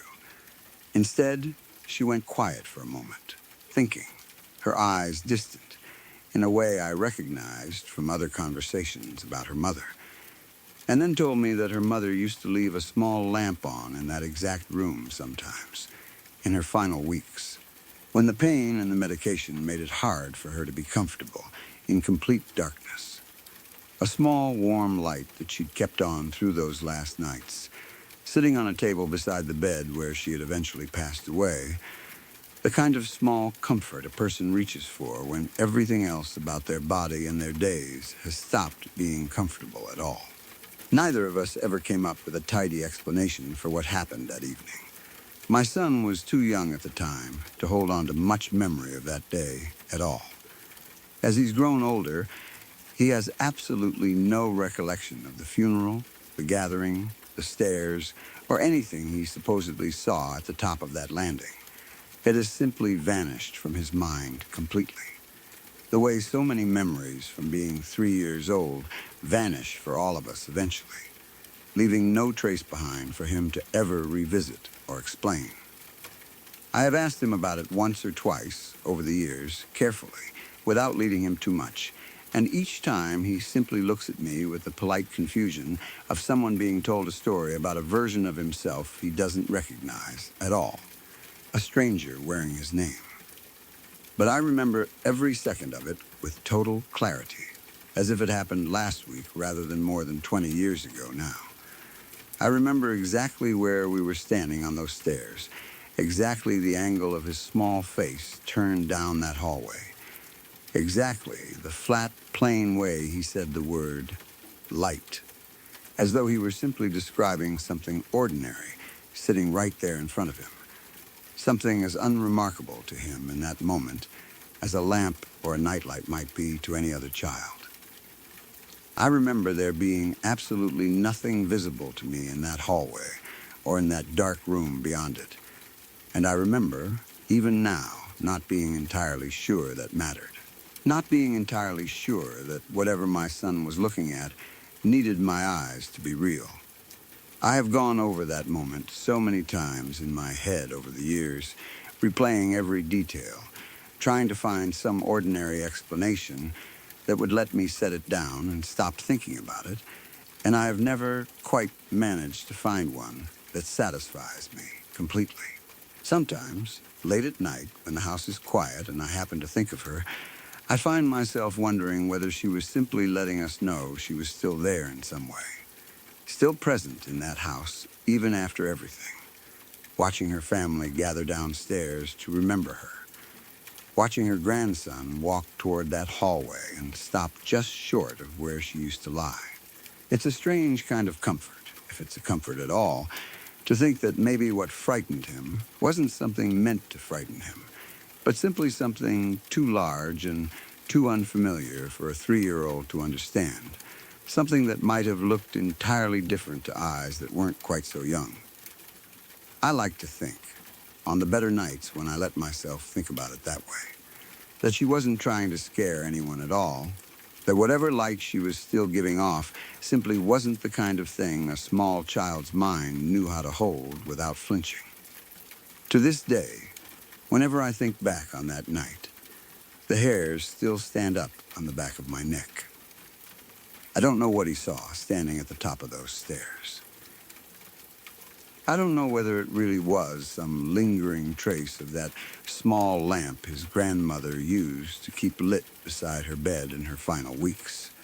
Some impression left behind in a room where someone had spent so many quiet, painful nights before finally slipping away. I don't know if children at that age simply see things the rest of us have long since trained ourselves out of noticing, or whether it was something else entirely. Something with no explanation at all that I would ever be comfortable putting into words. All I know for certain is that my 3-year-old son stood frozen at the top of that staircase on the night of his grandmother's funeral, staring down a dark hallway toward the room she had died in only days before, and told me, plainly and without any fear of not being believed, that there was a light down there, and that it scared him.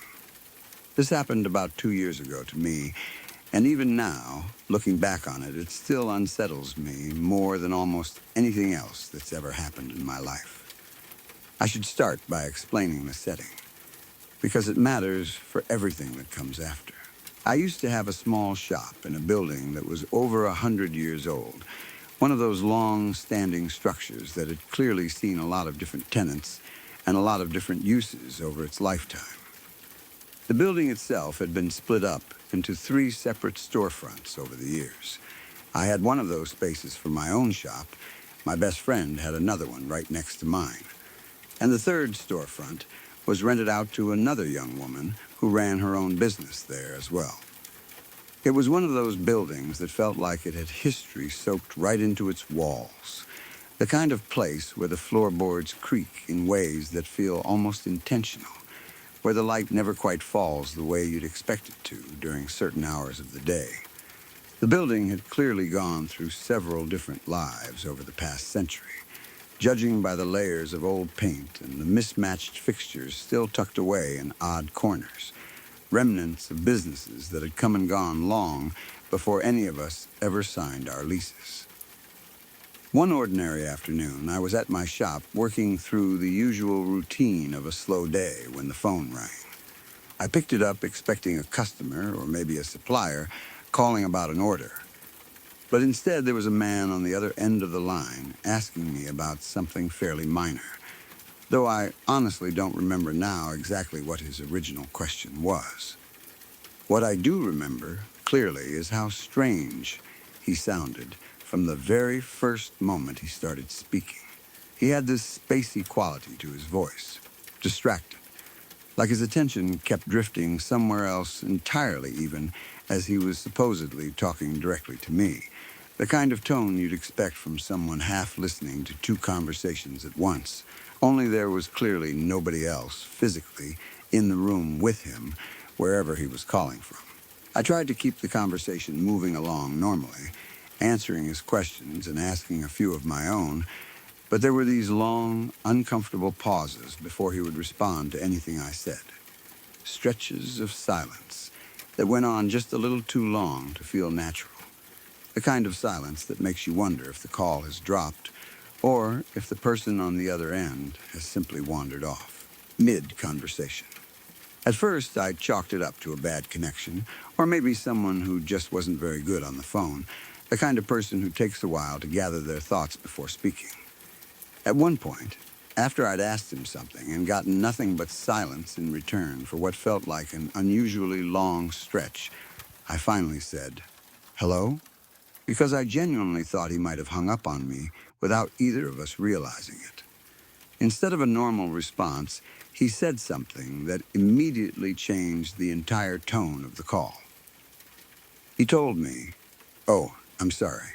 I'm just having a hard time focusing on our conversation because there's a spirit standing next to you that is yelling into the phone, trying to get my attention." I sat there for a second, honestly not sure how to respond to that. It was such an unexpected thing to hear from someone I'd never spoken to before, someone who, as far as I knew, had called about some ordinary business matter. But instead of getting annoyed or hanging up, I found myself intrigued, curious enough to want to see where this was going, so I decided to play along a little and said, "Oh, really? What is he saying?" The man, who I suppose I should just start calling the psychic, since that's clearly what he was presenting himself as, went on to make a handful of fairly general comments about me and about the space I was standing in. Things about the kind of business I ran, the general feel of the shop, small details that honestly could have easily been pulled from our website if he'd looked it up beforehand. So at that point, I still wasn't especially impressed or convinced. It felt like the kind of vague, generalized reading you'd expect from someone trying to sound psychic without actually knowing anything specific. The sort of thing you could apply to almost any small business owner and have it land close enough to seem accurate. But then he said the man, this spirit he claimed was standing beside me, had been in the building since the early 1900s. He said this spirit was, in his words, infatuated with me, that he had been following me around for years, tagging along, not just here in the shop, but also to my house, to my friends' houses, even somewhere as mundane as the grocery store. That was the point where the conversation shifted from mildly interesting to genuinely unsettling, though I still wasn't fully convinced of anything yet. That, though, was only the beginning of it, because it got considerably stranger from there. He told me the spirit was very jealous of the guy I was dating at the time, that he didn't like him at all, specifically because of how close we were becoming. He then said something that genuinely startled me, which was that this spirit had actually hurt my boyfriend at one point, during some renovation work he'd been doing on the building, and that the spirit hadn't liked having him there in what he apparently considered his own personal space, changing things, altering the building in ways he didn't approve of, treating him almost like an intruder in a home he'd claimed as his own long before either of us had ever arrived. This detail happened to be 100% accurate to something that had actually occurred. An incident I'll describe in full a little further along. Something there was absolutely no way this stranger on the phone should have had any way of knowing about. So at that point, I was already thoroughly unsettled. But his very next comment was the one that really got under my skin in a way I still can't fully explain. He said, quite casually, and he is very glad you broke up with that army dude. He really hated him. This particular detail was strange to me for a very specific reason. I had dated someone in the military about 3 years before any of this happened, well before I'd even opened my shop in that building.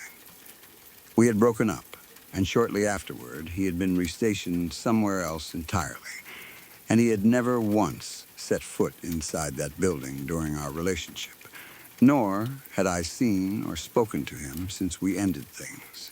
At the time this phone call was happening, I had only had my shop in that particular building for about 6 months. So there was simply no way, as far as I could work out in that moment, for any information about a relationship that predated my presence in that building by years to somehow be tied to that specific location at all. I remember sitting there, gripping the phone a little tighter, my mind racing through every possible way this stranger could have learned that detail, coming up empty every single time. The man went on to tell me a few more things after that, most of which felt fairly generic and forgettable compared to what had already come before. Vague statements that could have applied to almost anyone. The kind of filler comments that padded out the reading without adding anything new or specific. Eventually, I managed to get him off the phone entirely, mostly because his tone had started shifting into something that felt increasingly odd and uncomfortable, and by that point, I simply wasn't interested in continuing the conversation any further. All told, the entire call had lasted somewhere around 15 minutes, but by the end of it, I was thoroughly creeped out, unable to shake the feeling of those 2 specific comments he'd made. The ones about my boyfriend getting hurt during renovations, and about the army guy I dated years earlier. I genuinely could not figure out how a complete stranger would know such precise details about the last 2 people I had dated. It's worth mentioning, too, that I don't keep any personal social media accounts that someone could search through to find that kind of information, so there wouldn't have been any photos anywhere online of me with either of those 2 men that a stranger could have simply looked up ahead of time.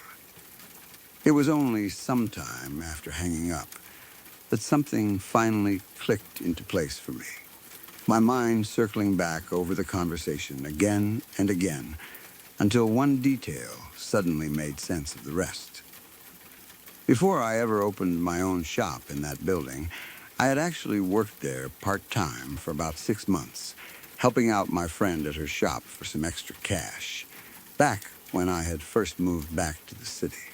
That period of working there had happened around 4 years before this phone call, which lined up almost exactly with the same stretch of time when I had been dating and eventually breaking up with the army guy.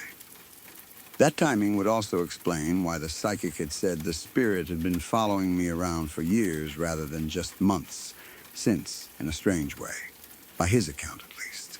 That spirit's attachment to me stretched back to that very first period I'd spent inside that building, long before I'd ever signed a lease of my own there.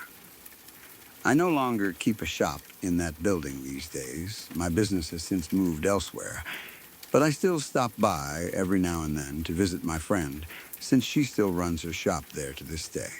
The two of us have talked about it more than once since all of this happened, and we both agree, without much hesitation, that the building carries some genuinely bad energy to it, especially once night falls and the last of the customers have gone home, and the two of us are left there alone, closing up, the light outside fading fast, and the old wooden floors creaking in ways that never quite sound like ordinary settling. There were a couple of other strange, unsettling things that happened to me during the time I kept my shop in that building. Things I've never fully been able to explain, though the phone call itself remains the strangest and most vivid of everything that happened to me there. My friend has her own stories, too. Things she's mentioned in passing over the years. Small moments of feeling watched or hearing footsteps on the floor above when nobody else was in the building. None of them quite as dramatic as what happened to me, but enough to keep both of us fairly convinced that whatever is in that building isn't entirely gone, even years later. Before I had even opened the shop, back when I was still getting the space ready, the man I was seeing at the time had agreed to help me put up some ceiling lights, a project that required going up into the building's attic to run wiring and get everything properly connected.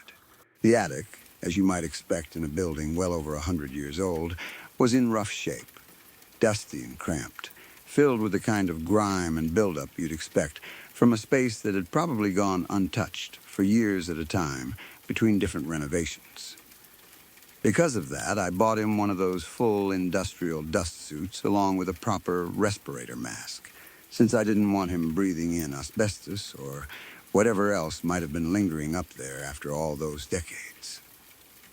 He climbed up into the attic while I stayed down below on the floor of the shop, and we communicated back and forth through a small hole we'd cut into the ceiling for installing one of the lights, him feeding wiring down through the gap while I worked from below. Everything was going normally for a while, just the two of us calling instructions back and forth to each other the way you do with any home improvement project. Him telling me which wire to grab next, me confirming I had it before he moved on to the next section. The whole thing felt entirely mundane for the first stretch of it. Nothing but ordinary chatter and the occasional grunt of effort from above me as he shifted himself around in that cramped space.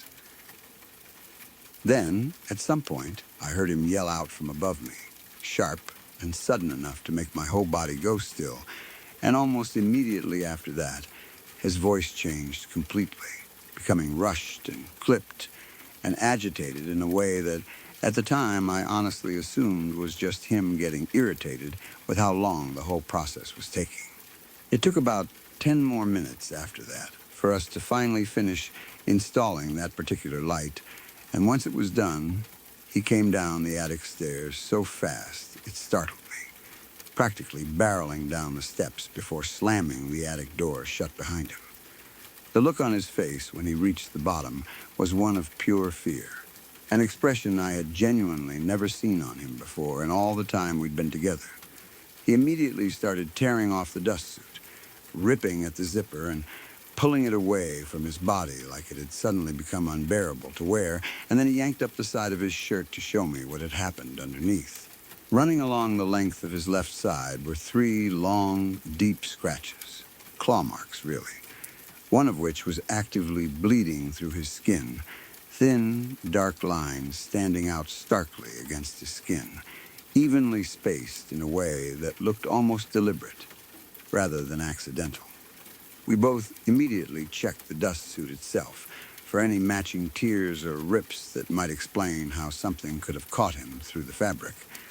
But there was nothing there at all. The suit was completely intact. No snags, no holes, nothing that would suggest he'd caught himself on a nail or a piece of exposed wood while moving around up there. I remember running my fingers over that fabric myself, checking every inch of the side that lined up with those scratches, and finding it completely smooth and whole, without so much as a thread pulled loose. We also considered whether some kind of rodent might have gotten to him, but the scratches were spaced far too widely apart to have come from any animal that size. And on top of that, he told me plainly that he hadn't seen anything up there at all. No animal, no person, nothing moving in the dark corners of that attic the entire time he'd been up there. According to him, he had already felt uneasy from almost the moment he climbed up into that attic, some kind of heavy, wrong feeling settling over him before anything had even happened. A sense of being watched that he couldn't quite shake, even as he told himself it was just the dust and the dim light playing tricks on his nerves. The last light we needed to install that day was positioned all the way in the back corner of the attic, the farthest point from the access hole, and he had been lying flat on his stomach in that cramped, dusty space, feeding the wiring down to me through the gap in the ceiling, when he suddenly felt something that he described as being exactly like a whip cracking across his side. A single, sharp, searing motion that left those 3 long scratches behind on his skin, appearing from absolutely nowhere in a space where he swore, with complete certainty, that he had been entirely alone the whole time. He told me afterward that the pain hadn't even registered right away, that for a split second all he felt was the impact itself, the sensation of something moving fast and hard across his body, and only a moment later did the actual sting of it catch up with him, sharp enough to make him cry out before he even fully understood what had happened. He said afterward that he never wanted to set foot in that attic again as long as he lived, and as far as I know, in all the years since, he never has. Neither of us have ever come up with a satisfying explanation for what happened in that attic that day, and to be honest, after everything else that happened with that phone call months later, we've both stopped trying to explain it away as anything ordinary. Whatever was up there, whatever the psychic on the phone was talking about when he described a spirit jealous enough to hurt the man I was seeing, it lines up too precisely with what actually happened for either of us to comfortably call it a coincidence anymore. I still think about it sometimes, especially on the rare evenings when I find myself back in that building visiting my friend after closing time, wondering if whatever has been there since the early 1900s is still watching from somewhere in those old walls, still keeping track of who comes and goes, still deciding, in whatever way something like that decides things, who it approves of and who it doesn't. A few years ago, I went to a Christmas party, the kind of casual, festive gathering that happens every December, where everyone's a little more relaxed than usual, the drinks flow a bit more freely, and people stay out later than they probably should on a work night, all in the spirit of the season. There were string lights everywhere. Someone had brought a ridiculous amount of eggnog, and the whole evening had that particular warm, easy feeling that only seems to show up once a year around the holidays, when everyone's willing to let their guard down a little more than usual and just enjoy themselves. That particular night, my housemates, who had come along with me, decided to head home earlier than I did, tired out from the week or just ready to call it a night. But I wasn't quite ready to leave yet. I stuck around with a few other friends, wanting to soak up a bit more of the Christmas spirit before the night was over, enjoying the company and the atmosphere that only seems to exist around that time of year. The kind of night where one more drink always feels perfectly reasonable in the moment.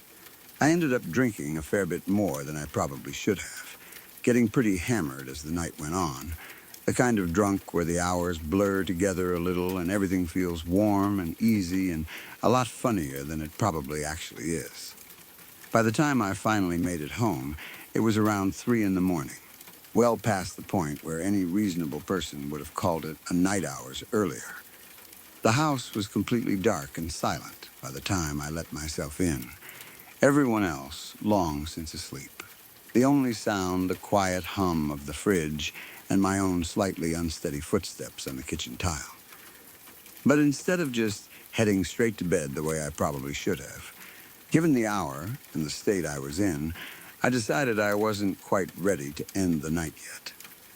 I grabbed another beer from the fridge inside the house, then wandered out to the back porch to have a smoke and take in the stars for a while.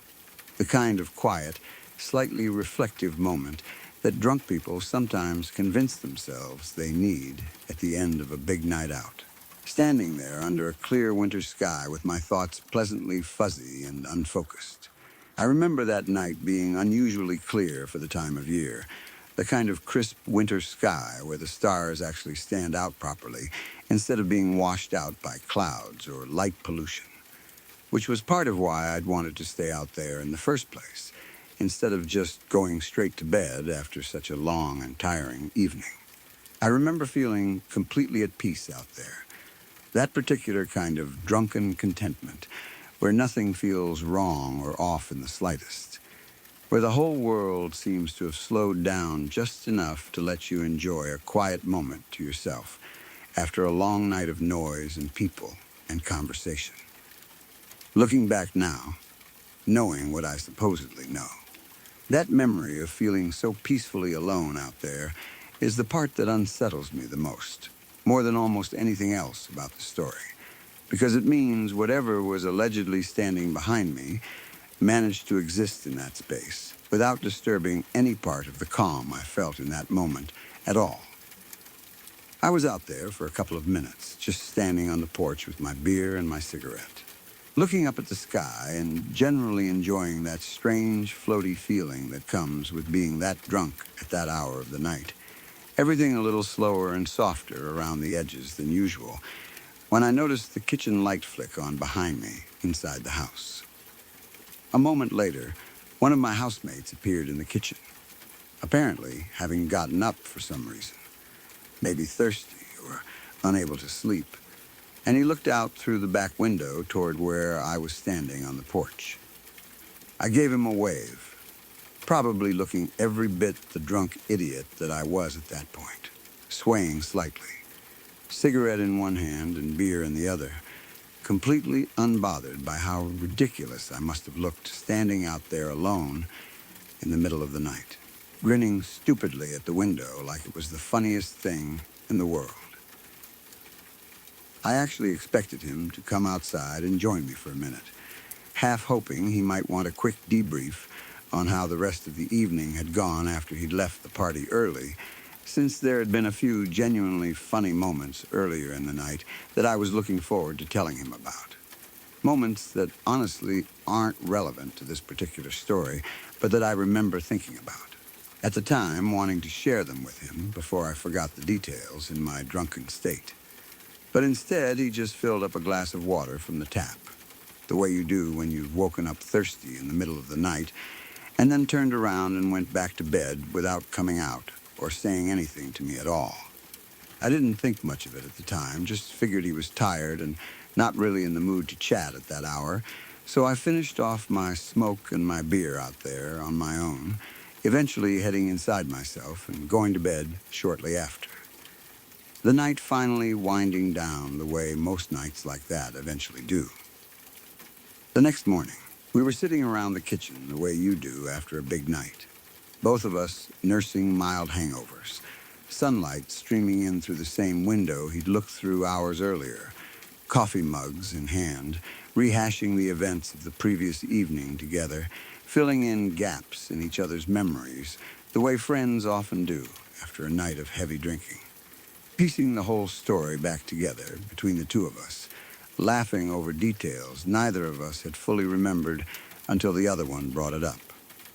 At some point in the conversation, he brought up seeing me out on the back porch, mentioning it casually at first, the way you'd mention any small detail from the night before, nothing weighty in his tone at all. Then he asked me, in a tone that seemed genuinely curious rather than joking, who came back from the party with you last night.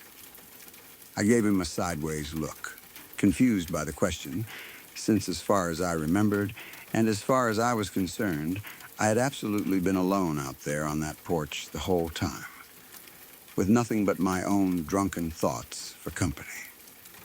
No one, dude, I told him. I was out there alone. I said it plainly, without any hesitation, because that was simply how I remembered it, standing out there by myself, with nothing but my beer, my cigarette, and the stars for company. But he wasn't willing to just let that go, insisting instead that I had definitely not been alone out there, not from where he'd been standing, looking through that kitchen window. "Nah, man," he said, shaking his head, a small frown forming as he clearly pictured the scene again in his memory. "There was someone out there with you, behind you, on the porch, when you were looking inside, waving at me." He went on to explain that this was actually the reason he hadn't come outside to join me in the first place, that he'd assumed the person standing behind me must have been some random friend I'd brought back from the Christmas party, someone he didn't recognize, and he simply hadn't wanted to go through the trouble of introducing himself to a stranger at 3 in the morning, when he was really just trying to get a drink of water and go back to sleep. In his mind, it had been a completely mundane, unremarkable little decision, avoiding an awkward late-night introduction to someone he assumed was just another partygoer I'd brought home with me. The kind of small, forgettable choice you'd make dozens of times in a normal life without ever thinking twice about it. I pressed him a little further on it, half expecting him to laugh and admit he must have been more asleep than awake at that hour, but he didn't budge an inch, meeting my questions with the same calm, unbothered certainty every single time, as though he were simply describing something completely ordinary, rather than something that should have felt strange even to him.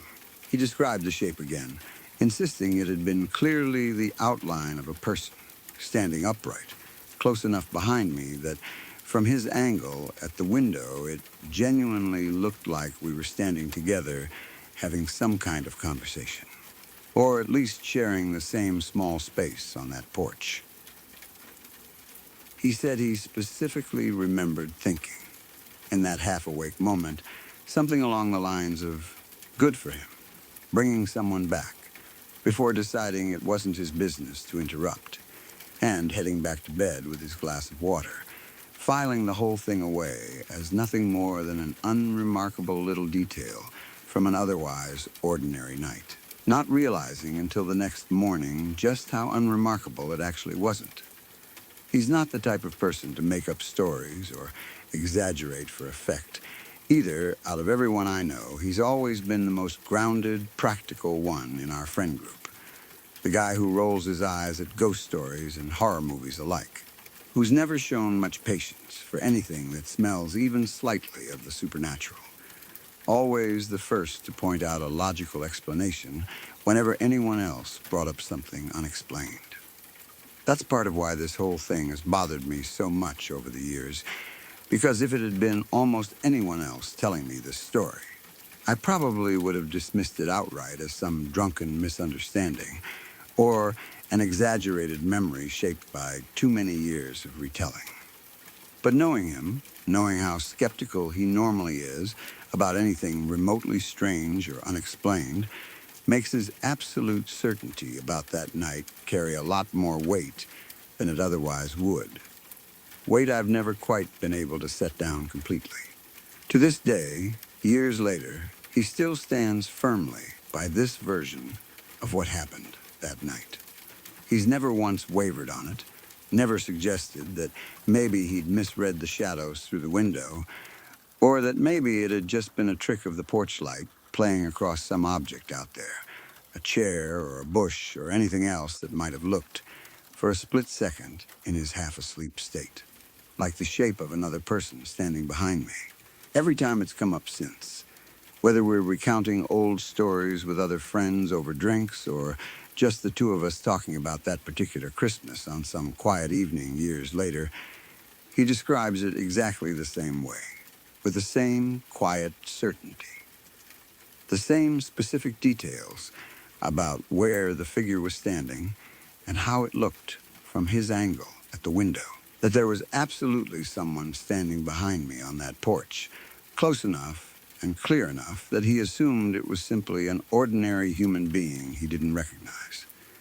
I've watched other friends push back on him about it over the years too, half joking, trying to get him to admit he was just drunk or half asleep himself, and every single time he just shrugs and repeats the same account, unshaken, as if the memory itself has never once softened or blurred the way most memories eventually do. Whoever or whatever that was, according to his account, must have been standing directly behind me, close enough to be clearly visible from inside the kitchen. For the entire time, I was out there smoking and drinking and looking up at the stars. Minutes that felt, in my own memory, completely solitary and uneventful. And yet I saw absolutely nothing. I heard absolutely nothing. No footsteps on the porch behind me, no sound of someone breathing or shifting their weight, no creak of a floorboard, no rustle of clothing, no sense whatsoever, even in my drunken state, that another person was standing anywhere near me during those few minutes I spent out there alone. If there had genuinely been someone standing directly behind me that close, especially someone unfamiliar, some stranger from a party I'd apparently brought home without even realizing it, I feel like some part of me, even drunk as I was, should have picked up on it somehow. Some instinctive awareness of another body sharing that small space with me in the dark. The kind of primal sense most people have for another presence nearby, even without directly seeing or hearing them. I've turned this whole thing over in my head more times than I can count over the years since it happened, trying to come up with some ordinary explanation that would let me set it aside completely. I've wondered whether it's possible he simply misjudged the distance or the angle through the window, whether some object out on that porch, in his tired, half-awake state at 3 a.m, might have briefly looked like the shape of a person standing there in the darkness. A stack of firewood, a folded-up outdoor chair, a shadow cast, just wrong by the porch light against the wall behind me. I've wondered whether the porch light itself, which wasn't especially strong, might have created some kind of shadow or reflection that could account for what he thought he saw, some quirk of the bulb or the angle of the light fixture that could bend a simple shape into something resembling a person if you weren't looking closely enough or were half asleep at the time. But every time I try to talk myself into one of these explanations, I come back to how consistently he's described it over the years. How specific and confident he's always been about it. Never once second-guessing himself or suggesting it might have been anything other than exactly what he thought it was. A person standing close behind me on that porch. Close enough that he made a conscious decision about whether or not to go outside and introduce himself. What makes it worse, honestly, is thinking about the fact that if he's right, if there really was someone standing that close behind me the entire time I was out there, then whoever or whatever that was chose not to make a single sound, chose to remain completely silent and still directly behind me for several minutes, while I stood there completely unaware, smoking and drinking and looking up at a clear night sky, utterly oblivious to whatever was apparently right there with me the whole time. There's something about that stillness, that patience, that unsettles me far more than if he described someone moving around or making noise. A stranger who simply stood there, motionless, close enough to touch, without ever once announcing themselves or making any attempt to speak or be noticed, feels like something other than an ordinary lost partygoer looking for the bathroom or trying to figure out where they'd wandered off to. Someone lost or confused would have said something, would have shuffled awkwardly or asked where they were or called out for a friend. Anything to break that silence rather than simply standing there, perfectly still, for as long as I remained out there myself. That thought alone is enough to give me the willies every single time it crosses my mind, even now, years after it happened, sitting somewhere warm and well-lit and far removed from that porch in that night. I've asked myself more than once what I would have done differently if I'd known at the time, whether I would have turned around, whether I even could have turned around fast enough to see whatever it was before it disappeared, or whether some things are simply better left unseen and unconfirmed, existing only in the second-hand account of someone else's eyes rather than my own, safer somehow as a story told to me after the fact than as something I might have had to look directly at myself in that moment. I've never worked up the nerve to ask my housemate to describe the figure in more detail than he already has, worried that any new detail he might add, some feature of a face or a particular way it was standing, would only make the whole thing harder to shake off than it already is, harder to file away as just another strange story from a long night, rather than something that actually happened to me while I stood there, completely unaware. I've never gone back to smoking out on that particular porch late at night, the way I used to, not without at least glancing over my shoulder once or twice, even on nights when I know for a fact I'm completely alone in the house. It's a strange kind of unease to carry around, knowing that on one specific night years ago, according to someone I trust completely, and who has never once changed his story, something or someone stood directly behind me in the dark for several long minutes, close enough to be clearly seen from inside the house, while I stood there with absolutely no idea at all that I wasn't alone, laughing and waving at my friend through the window like nothing in the world was wrong. I used to work at Phillips, up near Sleepy Hollow in New York. A name that already carries a certain weight to it if you know anything about the old stories tied to that part of the country. The Headless Horseman and all the rest of it. Tales that most people treat as nothing more than charming local folklore until something happens to make you wonder just a little more seriously about where those stories might have come from in the first place. Growing up, I'd always thought of those legends as fun, harmless bits of regional history. The kind of thing tour guides mention to tourists and local shops print on souvenir mugs, nothing anyone actually took seriously in day-to-day life. There's something about that region, though, once you actually live and work there for a while. That starts to feel different from just an ordinary place with a spooky nickname attached to it.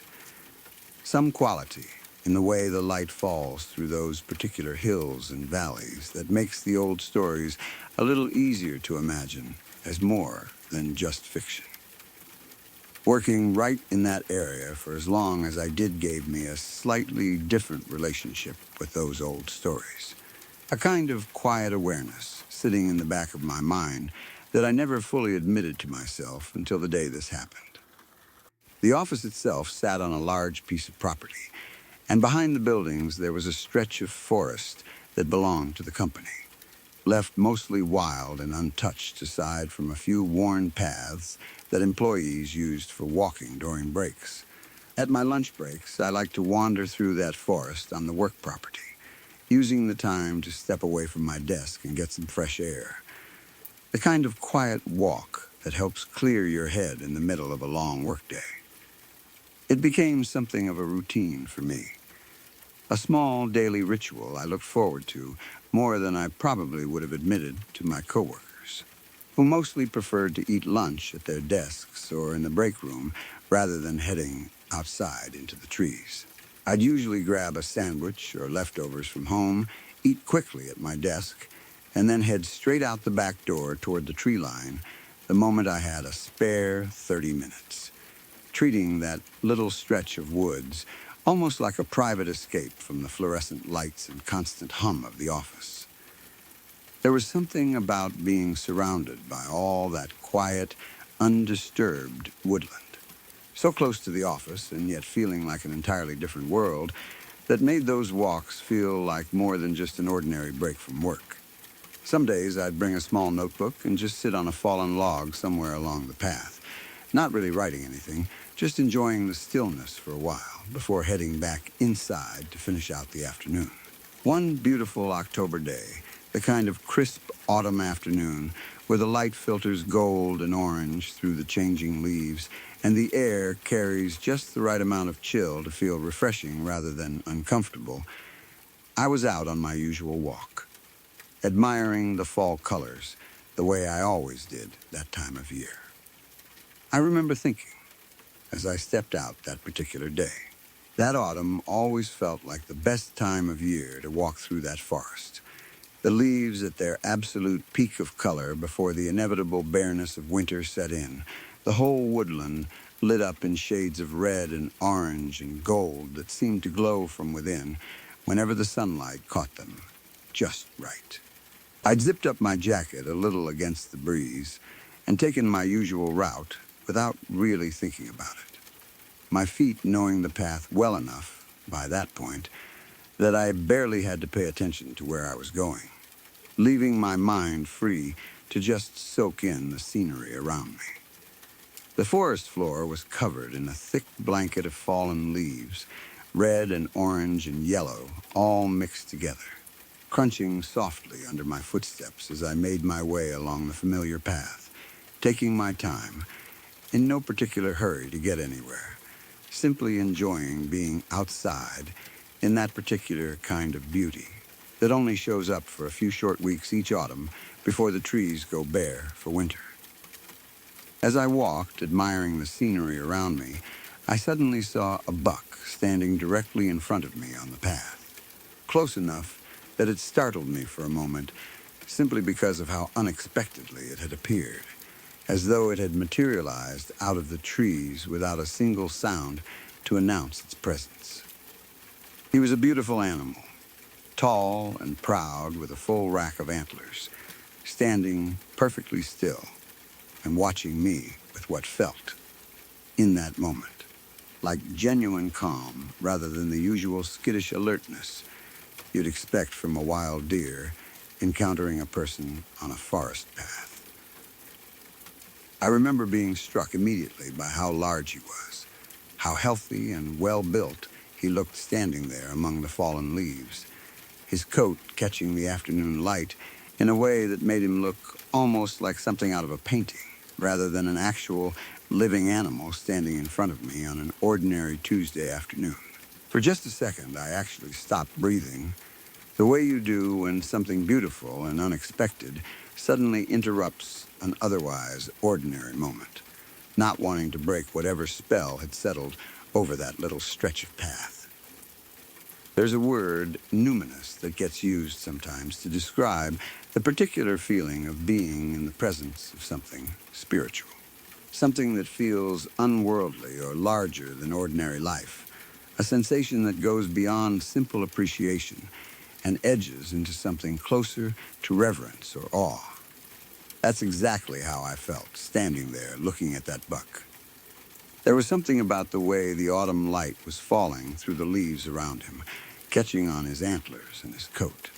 Something about the sheer stillness of the moment. The two of us simply standing there, looking at each other in the middle of that quiet forest, that made the whole scene feel almost sacred. Like I had stumbled into something I wasn't necessarily meant to witness, but felt deeply privileged to be part of anyway. I remember thinking, in that moment, that this was exactly the kind of experience people mean when they talk about nature having a spiritual quality to it. Something you can't really explain to someone else afterward without it sounding exaggerated, but that feels completely real and overwhelming while you're actually standing there inside it. I quietly and carefully stepped closer to get a better view of him, moving slowly and deliberately the way you do when you don't want to startle a wild animal, placing my feet carefully among the fallen leaves to avoid any sudden crunch or snap of a twig that might send him bolting off into the trees. I could feel my own heartbeat picking up slightly with every step I took. That particular quiet excitement that comes with getting close to a wild animal that would normally keep its distance from any person. A mixture of thrill and disbelief that this was actually happening. That he wasn't running away the way every other deer I'd ever encountered in these woods always had. Every previous deer I'd ever come across on these same walks had bolted the instant it noticed me, crashing off through the undergrowth long before I'd gotten anywhere near this close. So his stillness alone already felt like something unusual, something worth savoring. To my surprise, he didn't move away from me at all. He simply stood there, allowing me to approach, step by careful step, closer than I ever would have expected a wild deer to permit a human being to get. I kept expecting him to bolt at any moment, the way deer typically do the second they sense a person getting too close. But instead, he remained perfectly still, watching me approach with what I interpreted, at the time, as a kind of calm curiosity, maybe even trust. I was able to approach quite close, close enough that I was almost within arm's reach of him, close enough that I could see the individual hairs of his coat catching the afternoon light, close enough that I genuinely believed, for a brief and wondrous moment, that I might actually be able to reach out and touch him if I moved carefully enough. It felt like one of those rare, almost magical encounters with wildlife that you hear about from other people, but never quite expect to experience yourself. The kind of moment you want to hold on to and remember for the rest of your life. A story you'll tell people for years afterward about the time a wild buck let you get close enough to almost touch him in the middle of an ordinary autumn afternoon. I remember thinking, in that exact moment, that I couldn't wait to tell my coworkers about it back at the office, already rehearsing in my head how I'd describe the encounter, never imagining for a second how differently that story would end only seconds later. At that moment, though, everything changed entirely. The deer turned his head toward me, slowly, almost deliberately, and the second I saw his eyes properly for the first time, I felt every single hair on my arms rise at once, a wave of instinctive, primal fear washing over me before my mind had even fully processed what I was looking at. The deer's eyes were red, deeply and unnaturally red, and they were dripping with blood, thin, dark trails running down from both eyes like something out of a nightmare, staining the fur beneath them in a way that made my stomach turn the instant I registered it. There was nothing gradual about the shift in how I felt. 1 second I was standing there in a state of quiet wonder, and the next I was gripped by a fear so immediate and so total that it felt almost like my body had reacted before my conscious mind even caught up with what my eyes were seeing. My breath catching in my throat and my legs locking in place as though some deeper, older part of my brain had recognized the wrongness of it before I consciously could. It was such a jarring, violent contrast to everything I had been feeling only seconds before. That overwhelming sense of peace and reverence instantly replaced by something cold and deeply unsettling. My entire body reacting before my mind had even caught up to what I was seeing. I froze completely, unable to move, unable to look away from those two dripping red eyes staring back at me, from a face that just moments earlier had seemed so calm and almost gentle. The same graceful animal I'd been admiring only a heartbeat before, now looking like something entirely different, standing in the exact same spot. Logically, thinking back on it now with a clearer head, it must have had some kind of disease, something that had blinded the poor animal, damaging his eyes badly enough to cause that kind of bleeding, and it was very likely that same blindness that had allowed me to get so close to him in the first place, without him reacting the way a healthy deer normally would. A blind animal wouldn't have been able to see me approaching at all, wouldn't have had any visual warning that a person was slowly closing the distance between us, which would explain perfectly why he'd stood so calmly still while I crept closer and closer, believing the whole time that I was witnessing some kind of peaceful trust between myself and this wild creature, when in reality he simply couldn't see me coming toward him at all.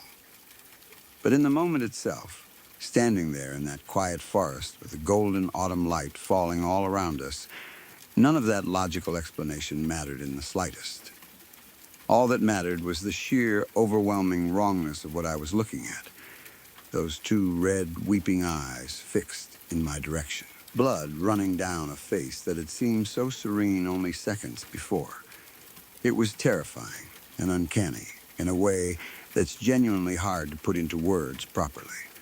A feeling that went far beyond simple surprise or disgust and settled instead into something closer to dread.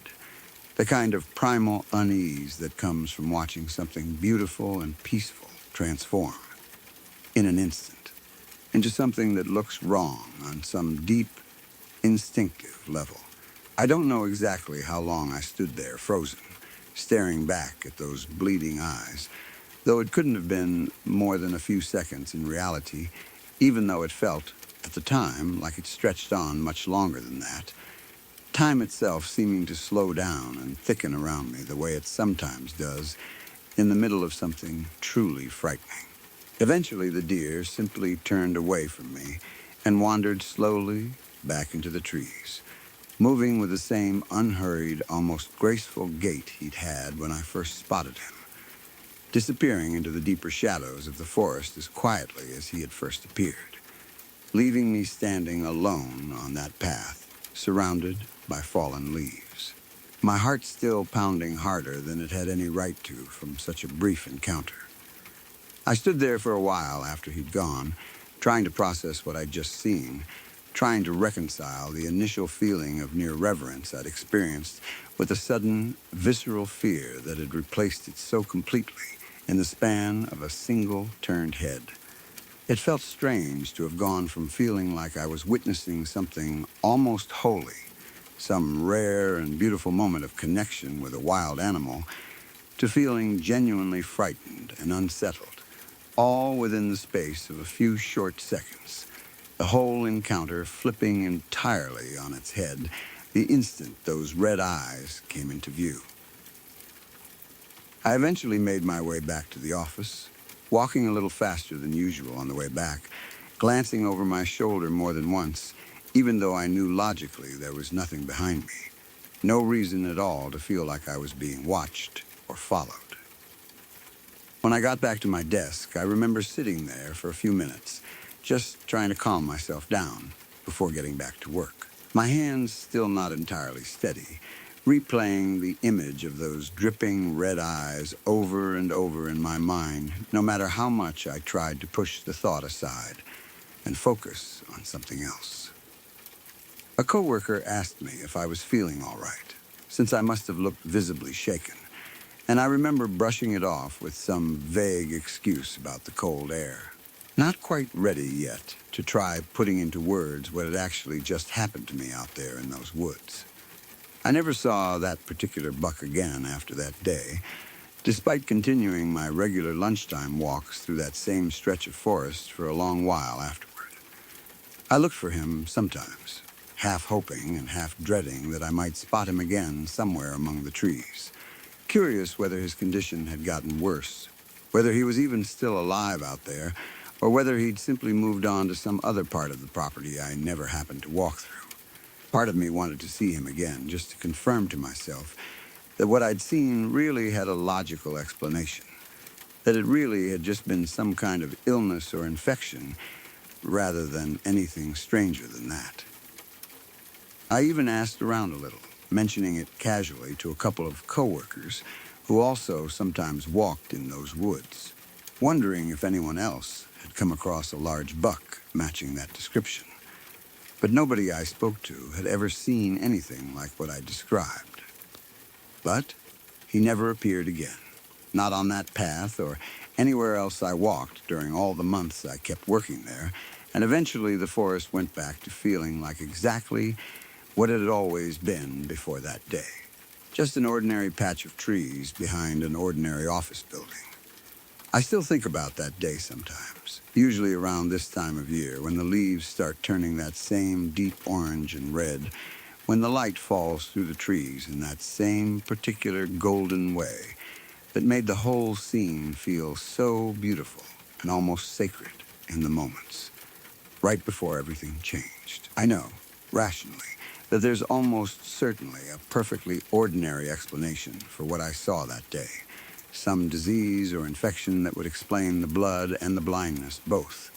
something a wildlife biologist could probably identify without much trouble at all if they'd been standing there with me. But knowing that explanation exists doesn't fully take away the memory of that feeling. That instant, visceral wave of dread that came from watching something so peaceful turn its head and reveal something so wrong underneath, especially given where I was standing at the time, in those particular woods. So close to a town whose entire history is built on old ghost stories and things that supposedly walk among the trees at certain times of year. Whatever the real explanation was, I've never quite been able to shake the memory of those red, weeping eyes, or the way the whole forest seemed to go silent and still around me in the moment right after that deer turned to look at me. A silence so complete that even the usual rustle of leaves and distant bird song seemed to disappear entirely for those few unbearable seconds. When I was 3 or 4 years old, we lived in a house built back in the 1950s, a ranch-style place my parents had bought at a sheriff's sale. One of those properties sold off cheap because of some legal or financial trouble the previous owners had gotten into. It was kind of run down when we moved in, showing its age in a lot of small ways, the paint peeling in places. Some of the fixtures clearly original to the house and long overdue for replacement. But it was a genuine bargain at the price my parents paid, and more importantly, it was only a few blocks away from my grandmother's house, sat right on the same block as my older sister's elementary school, and put my dad only about 5 minutes away from his job. Given all of that, the rough condition of the house seemed like a small price to pay for such a convenient location, and my parents jumped at the chance to buy it even knowing there was work to be done, figuring they could fix things up gradually over time while enjoying the benefits of being so close to everything that mattered to our family's daily routine. Where the side door came into the house from the carport, there was a utility closet tucked into that entryway. A fairly small space that housed the hot water heater and the furnace for the whole house. Inside that same closet was also a trap door set into the floor, leading down into the crawl space that ran underneath the entire structure of the house. A space nobody in the family ever had much reason to actually go down into, except for the occasional repairman checking on pipes or wiring. The utility closet itself sat in a short L-shaped hallway that connected the kitchen to the den, which our family used as a general living space, a room where most of our actual day-to-day family life happened. Close enough to that closet that its presence was just a normal, unremarkable part of moving between those two rooms every single day. I remember that crawl space always carried this particular smell to it whenever the trap door was open, even slightly. A kind of dirty water smell, damp and earthy, and a little unpleasant. The sort of smell that clings to spaces that never get proper sunlight or fresh air. The kind of smell you'd catch for just a second, passing by the closet on your way somewhere else, and then quickly forget about, until something eventually made it impossible to forget so easily anymore. The floor of that crawl space wasn't poured concrete the way you might expect in a more modern house. Instead, it was just loose gravel, scattered directly over the bare earth beneath the house, the kind of surface that would shift and crunch under any weight moving across it. Loose enough that you could probably hear someone or something crawling through it if you were listening closely from somewhere above, the sound carrying up through the floorboards in a way that made the whole crawl space feel closer and more present than most people would expect from a space meant to be sealed off and forgotten. During the day, my older sister would be away at kindergarten for the entire day, which meant it was just me and my mom around the house until it came time for her to walk down to the school to pick my sister up in the afternoon.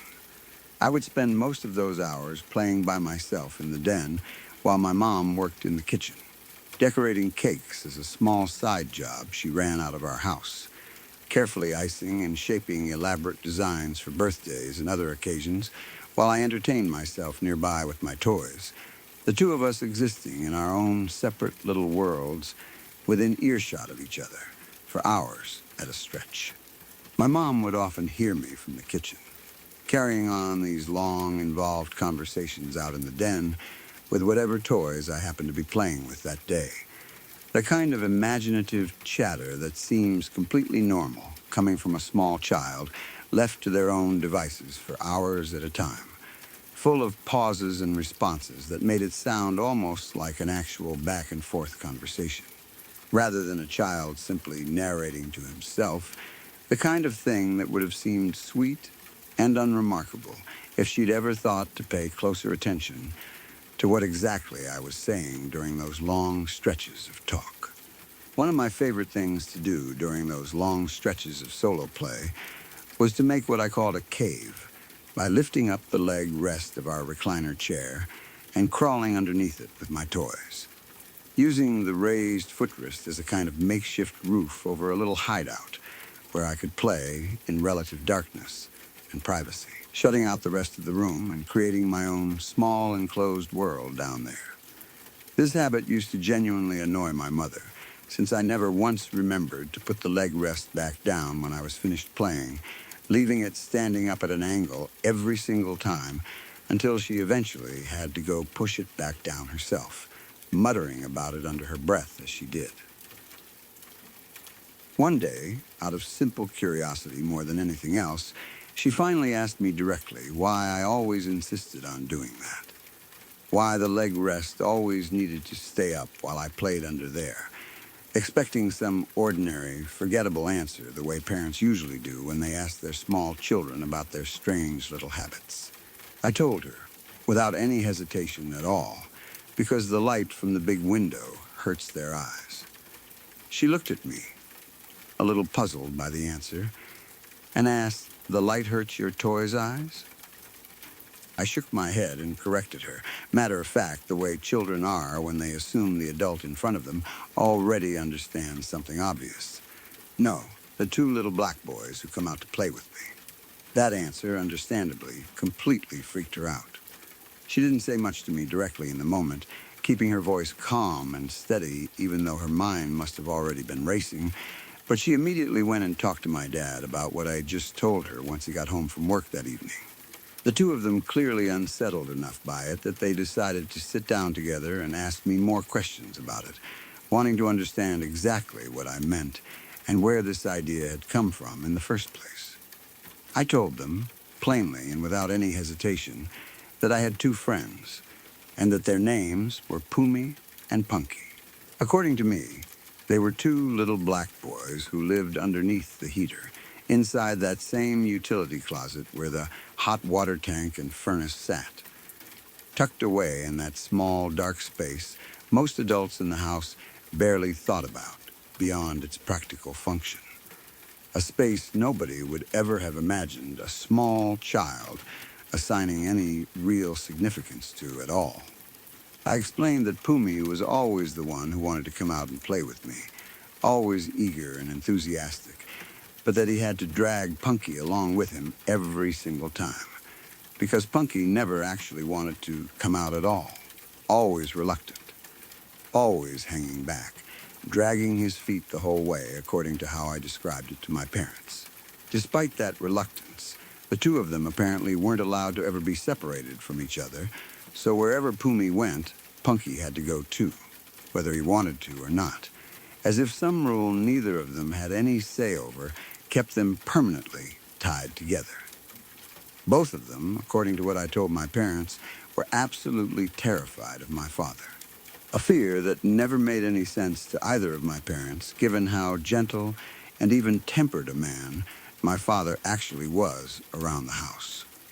Whenever they heard him coming, whether it was his footsteps in the hallway or his voice somewhere else in the house, they would immediately disappear back into the utility closet, retreating from wherever we'd been playing together in the den, vanishing so quickly and completely that I apparently never once managed to actually see them leave, only noticing afterward that they were simply gone. Because of that fear, whenever my dad was actually home in the evenings, Pumi and Punky were too afraid to come out into the den to play with me the way they normally did during the daytime, while it was just me and my mom in the house. Instead, on those nights when my dad was home, I told my parents that Pumi and Punky would fall down through the trap door into the crawl space beneath the house, and from there they would crawl through the loose gravel until they ended up somewhere underneath my bedroom, positioning themselves directly below where I slept. Close enough that I claimed I could always tell exactly where they were by the sound. Sometimes, according to what I told my parents, they would whisper jokes up to me through the floorboards once I was in bed. Quiet little exchanges I could barely make out, but that I apparently found funny enough to remember and laugh about the next morning. Mostly, though, what I would hear from them at night was simply the sound of movement, the shifting and crunching of gravel underneath my room as they crawled around down there in the dark, waiting for whatever conditions would eventually let them feel safe enough to come back out again. A sound my parents told me they sometimes heard too, though they always assumed it was simply the house settling or some small animal that had gotten underneath the crawl space from outside. This whole arrangement, this ongoing relationship with Pumi and Punky, apparently continued for some stretch of time before it finally came to an end. Weeks or possibly longer. Though nobody in the family ever pinned down exactly how long it had been going on before that final day, my parents only realizing in hindsight just how long they'd let it continue, without asking more questions sooner. It ended on the day my mom found me sitting inside the actual utility closet itself, with the door pulled completely shut behind me, tucked into that small space alongside the water heater and the furnace in a way she'd never seen me do before. Quiet and still in the dark in a way that was completely unlike my normal behavior. When she opened the door and asked me what on earth I was doing in there, I told her that Pumi and Punky had to leave, that they weren't going to be around anymore, my voice apparently flat and matter-of-fact about it, without any of the sadness you might expect from a child losing two close friends.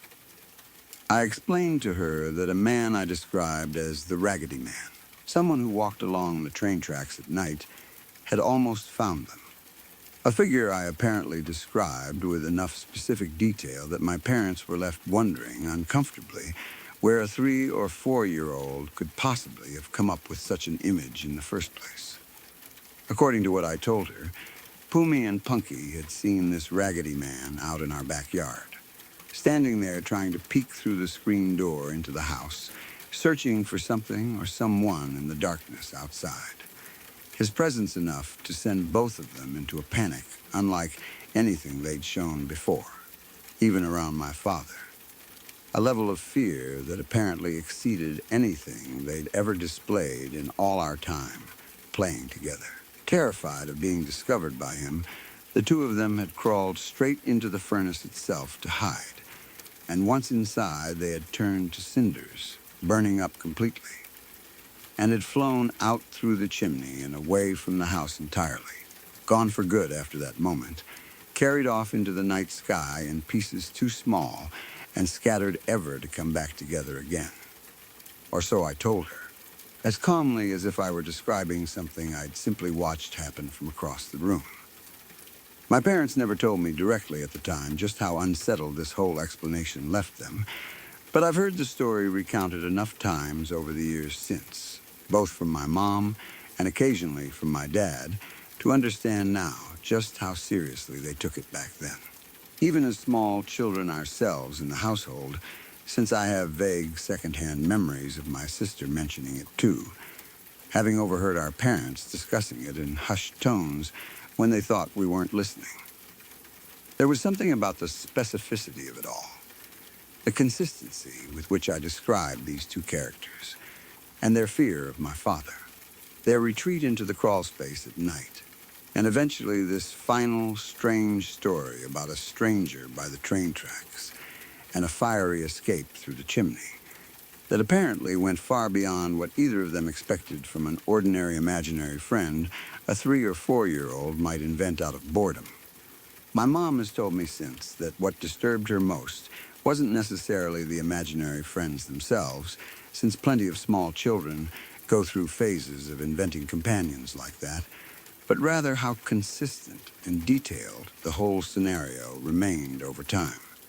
How I never seemed to contradict myself or change the story the way children often do when they're simply making things up as they go along, embellishing or shifting details from one telling to the next depending on their mood.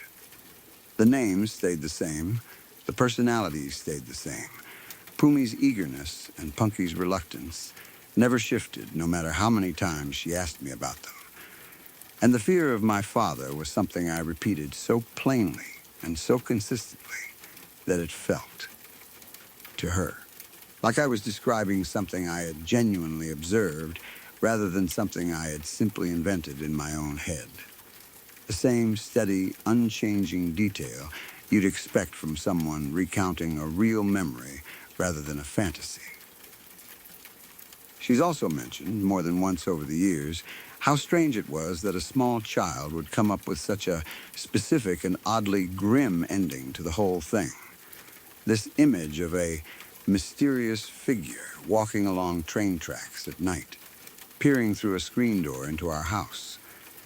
And then two little boys burning to cinders inside our furnace and escaping up through the chimney rather than simply saying they'd moved away or gotten bored of playing with me, the kind of ordinary, gentle ending you might expect a young child to invent if they were simply ready to move on from a game they'd grown tired of. It wasn't the kind of ending you'd expect a toddler to invent on their own without some kind of underlying logic or memory shaping it. Some internal sense of danger and escape that felt, even to her at the time, uncomfortably real, as though I were describing an actual event rather than closing out a story the way children usually do. I've thought, over the years, about what it must have actually looked like from my parents' perspective, sitting across from a 3 or 4-year-old who spoke about all of this with the same flat, unbothered certainty he used to talk about his actual toys or his actual friends from around the neighborhood, no hint of pretend or performance in his voice at any point during any of it.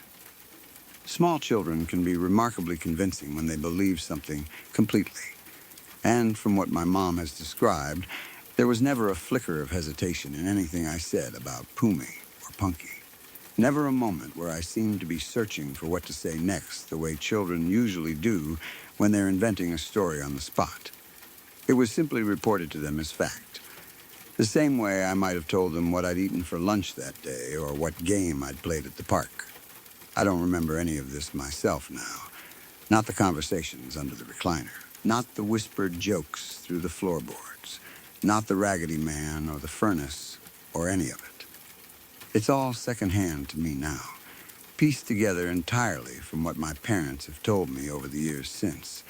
The way most memories from being 3 or 4 years old eventually become for all of us, filtered completely through the people who were actually there to witness it firsthand.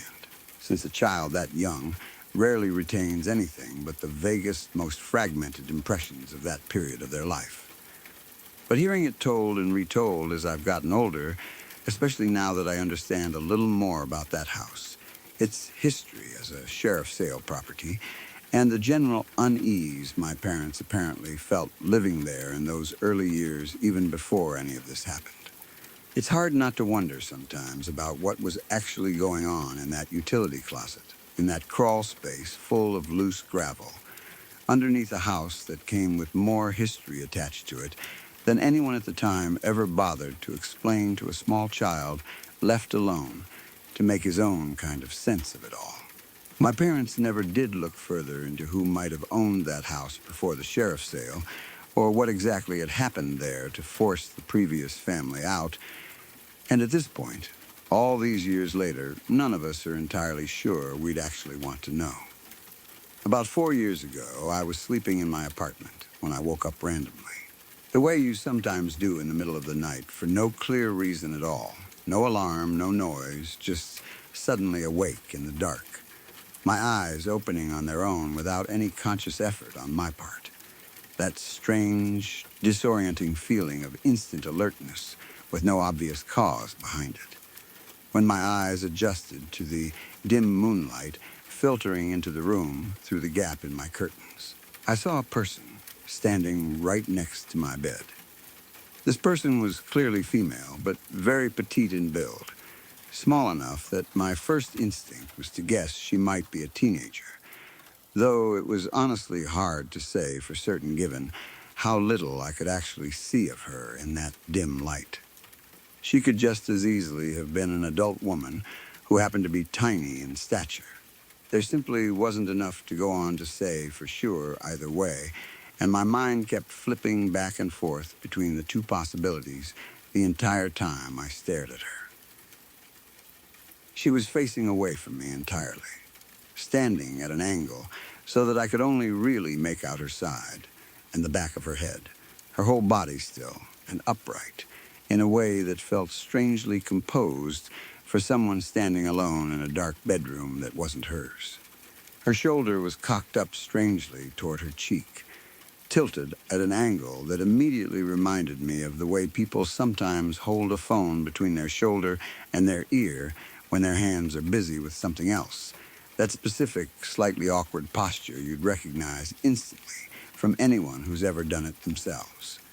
The kind of small, habitual gesture that somehow made the whole thing feel even more unsettling, precisely because it was so recognizably human and mundane. Her hair was pulled back into a low ponytail, hanging down between her shoulder blades, ordinary and unremarkable in every way. Exactly the kind of hairstyle you'd see on any number of people walking down the street on any given day. Nothing about it hinting at anything unusual or frightening on its own. There was nothing surreal or ghostly about the way she looked. Nothing hazy or transparent or otherworldly the way you might expect if you were picturing some kind of classic ghost sighting from a movie. No glow, no flickering, nothing that immediately marked her as anything other than an ordinary physical presence. She appeared exactly the way you would imagine an actual physical person would look if you happened to wake up in a dark room that was only somewhat illuminated by moonlight coming through the window. A completely solid, completely ordinary-looking human shape standing there in the shadows, casting the same kind of faint, dim outline any real person would cast in that same low light. There was no mistaking the fact that someone else was physically present in my bedroom, standing only a couple of feet away from where I lay in bed, close enough that I could have reached out and touched her if I'd wanted to, which of course was the very last thing on my mind in that moment. My entire body frozen with the effort of simply processing what I was looking at. I jolted upright immediately the second I registered what I was looking at, my whole body reacting before my mind had even fully caught up with the situation. Saying I was in shock is putting it mildly. I remember my heart pounding, pounding, pounding, so hard and so fast that I could actually feel it in my ears and my throat. That specific, overwhelming physical panic that takes over your entire body before you've even had time to think through what's actually happening or what you should do about it. The worst part about the whole thing, without question, was what happened next. She heard me sit up. The sound of me moving, of the sheets shifting and the bed creaking as I bolted upright, was apparently enough to catch her attention. And she reacted to it immediately, turning her head around on that already crooked, tilted angle to face me directly, as though she were just as surprised to suddenly discover me there as I was to discover her. There was something in the sharpness of that movement, the way her head snapped around rather than turning slowly.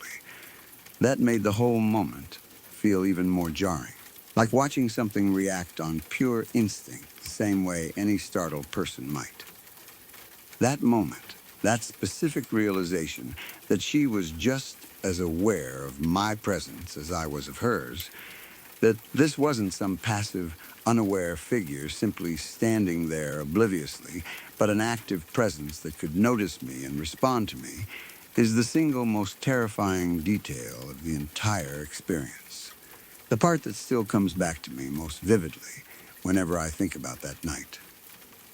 I was so scared in that moment that I actually closed my eyes, exactly the way people do in horror movies when they're desperately hoping that whatever they're looking at will simply disappear if they just stop looking at it for a second.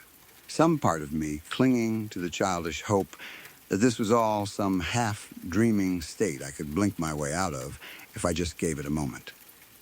I told myself that when I opened my eyes again, she would be gone, and I could chalk the whole thing up to some strange, half-awake hallucination, a trick of a mind still caught somewhere between sleep and full consciousness, some perfectly ordinary explanation I could laugh about the next morning over coffee. Nope.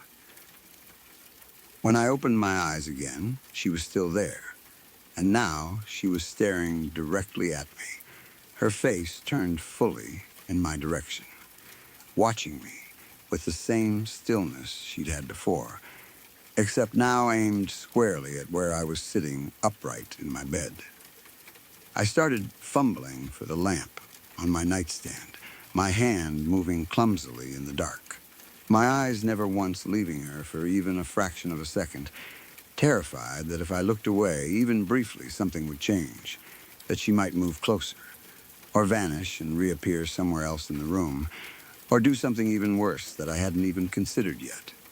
It felt like it took absolutely forever to find that lamp switch. An agonizing stretch of time where every single second seemed to stretch out far longer than it should have, my fingers scrabbling blindly against the nightstand while my eyes stayed locked on her. Unwilling to risk even a quick downward glance to actually locate the switch properly, knocking against my phone and a half-empty glass of water before finally landing on the base of the lamp itself. I was so nervous, on top of everything else, that the sound of me fumbling around, the small scrapes and bumps of my hand against the nightstand, might somehow provoke her further, might prompt her to actually move toward me instead of just standing there watching. That every small noise I made felt like it might be the thing that finally set something worse into motion. When I finally managed to switch the lamp on, flooding the room with sudden light, she was gone.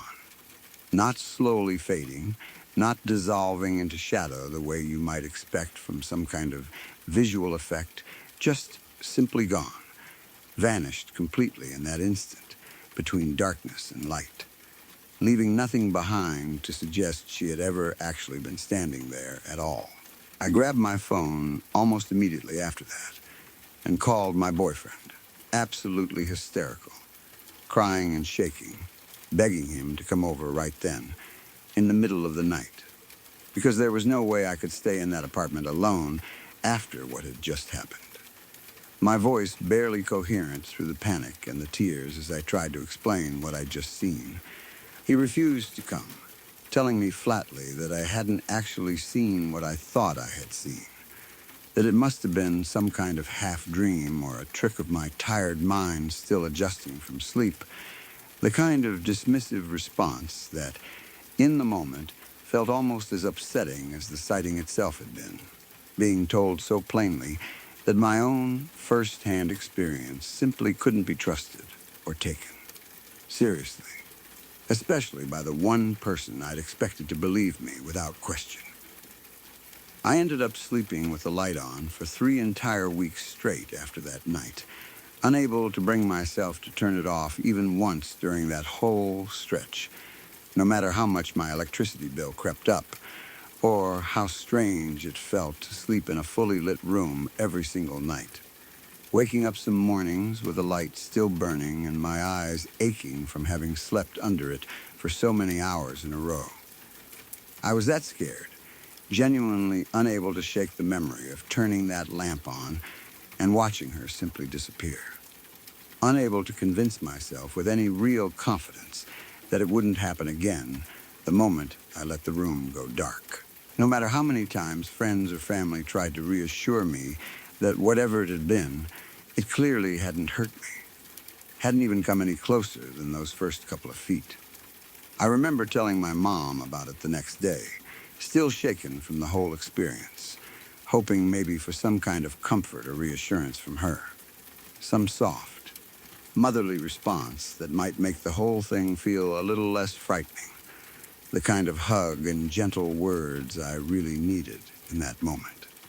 Instead, she gave me a piece of advice that, in its own strange way, ended up being almost more unsettling than the actual sighting itself.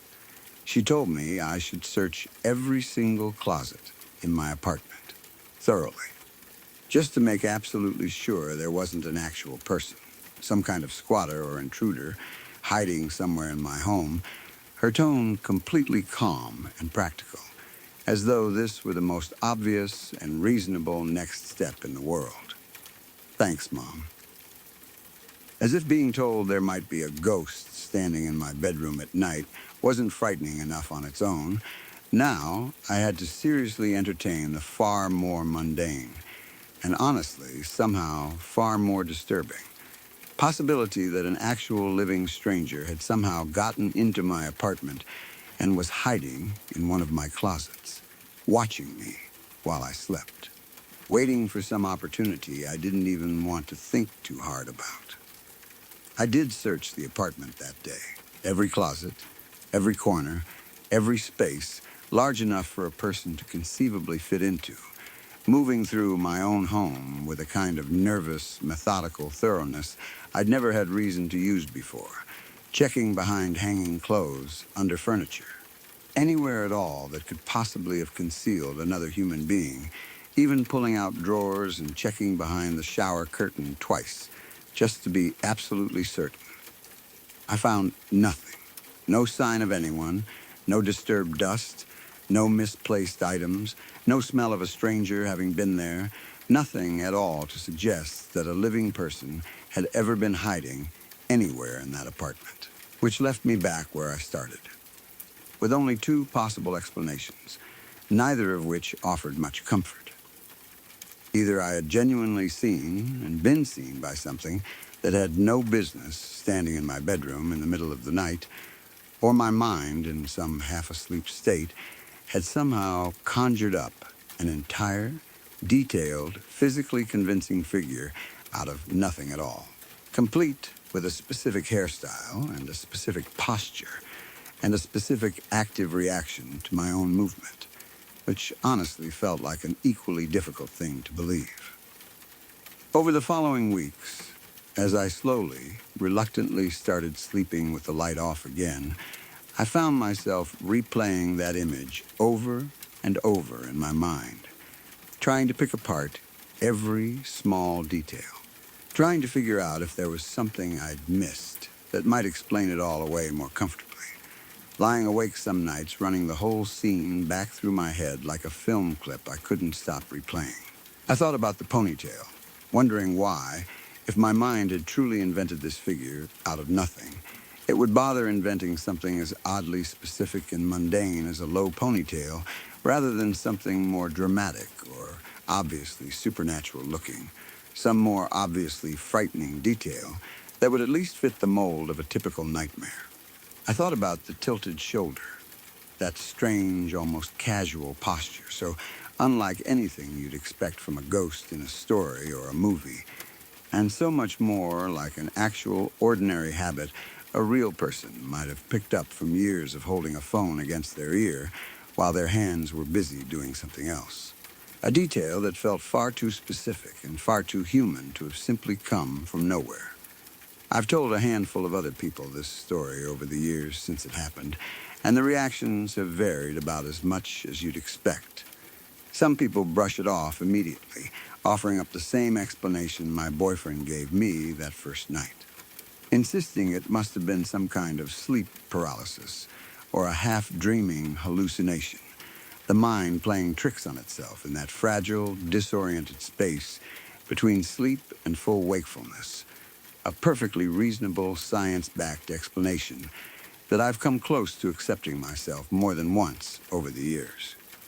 Others take it more seriously, asking follow-up questions, wanting more detail about exactly what she looked like, exactly how she moved, exactly what it felt like in that moment when she turned to look at me. The same kind of careful, curious attention you'd give to a story you genuinely believed rather than one you were simply humoring out of politeness. Leaning in a little closer as I describe it, clearly a little unsettled themselves by the time I finished telling it. There's something particularly disturbing, looking back on it now, about how calm and composed she seemed the entire time, right up until the moment she reacted to me sitting up. She wasn't hunched over or moving erratically, wasn't doing anything that would suggest she was lost or confused or in some kind of distress, the way you might expect from an intruder who'd wandered into the wrong apartment by mistake. She was simply standing there, upright, still, her shoulder cocked at that familiar angle, as though she'd been standing in that exact spot for some time already before I ever woke up, completely at ease, in a room that wasn't hers, in the middle of the night, next to a sleeping stranger. That stillness, that quiet, patient composure, has stuck with me every bit as much as the moment she turned to look at me, maybe even more so in some ways, because it suggests she wasn't startled or lost at all, but rather that she belonged there in some way I still can't make sense of. Even now, 4 years later, I still find myself glancing toward that same spot beside my bed sometimes. In whatever apartment or bedroom I happen to be living in at the time, an instinctive little check I do without even fully realizing it. Some leftover habit from that night that has never quite worn off. I've moved apartments twice since then, and I'd be lying if I said the layout of a new bedroom, the placement of the bed relative to the door and the window, doesn't factor into my thinking, at least a little, whenever I'm looking at a new place. Some quiet, half-conscious part of my brain still running through the same old questions every single time. I've replayed the timeline of that whole night more times than I can count too, trying to work out exactly how much time actually passed between waking up and finally switching that lamp on. Whether it was really as long as it felt in the moment, or whether the whole thing had actually been over in a matter of seconds, my sense of time completely warped by the fear I was feeling. It's strange how something that probably lasted less than a minute in reality can stretch out so completely in memory, taking up far more space in my mind than the actual clock time it occupied that night. Every single detail from those brief moments still crystal clear even now, 4 years later, in a way that most ordinary memories from around that same period have long since blurred and faded. I still don't know, to this day, exactly what I saw that night. I've stopped trying quite so hard to force some tidy explanation onto it, whether that means sleep paralysis, or an actual intruder who somehow left no trace of ever having been there, or something else entirely that I don't have any real framework for understanding. Some category of experience that simply doesn't fit neatly into any of the boxes I've tried to place it in. What I do know with complete certainty is what I experienced in that moment. Lying in my bed in the dark, watching a small, ordinary-looking woman standing only a couple of feet away from me, and watching her turn her head to look back at me the instant she realized I was awake too. That part, at least, has never faded or softened with time, no matter how many light-filled nights have passed since then, no matter how many people have offered up their own calm, rational explanations for something that, to me, has never once felt calm or rational at all.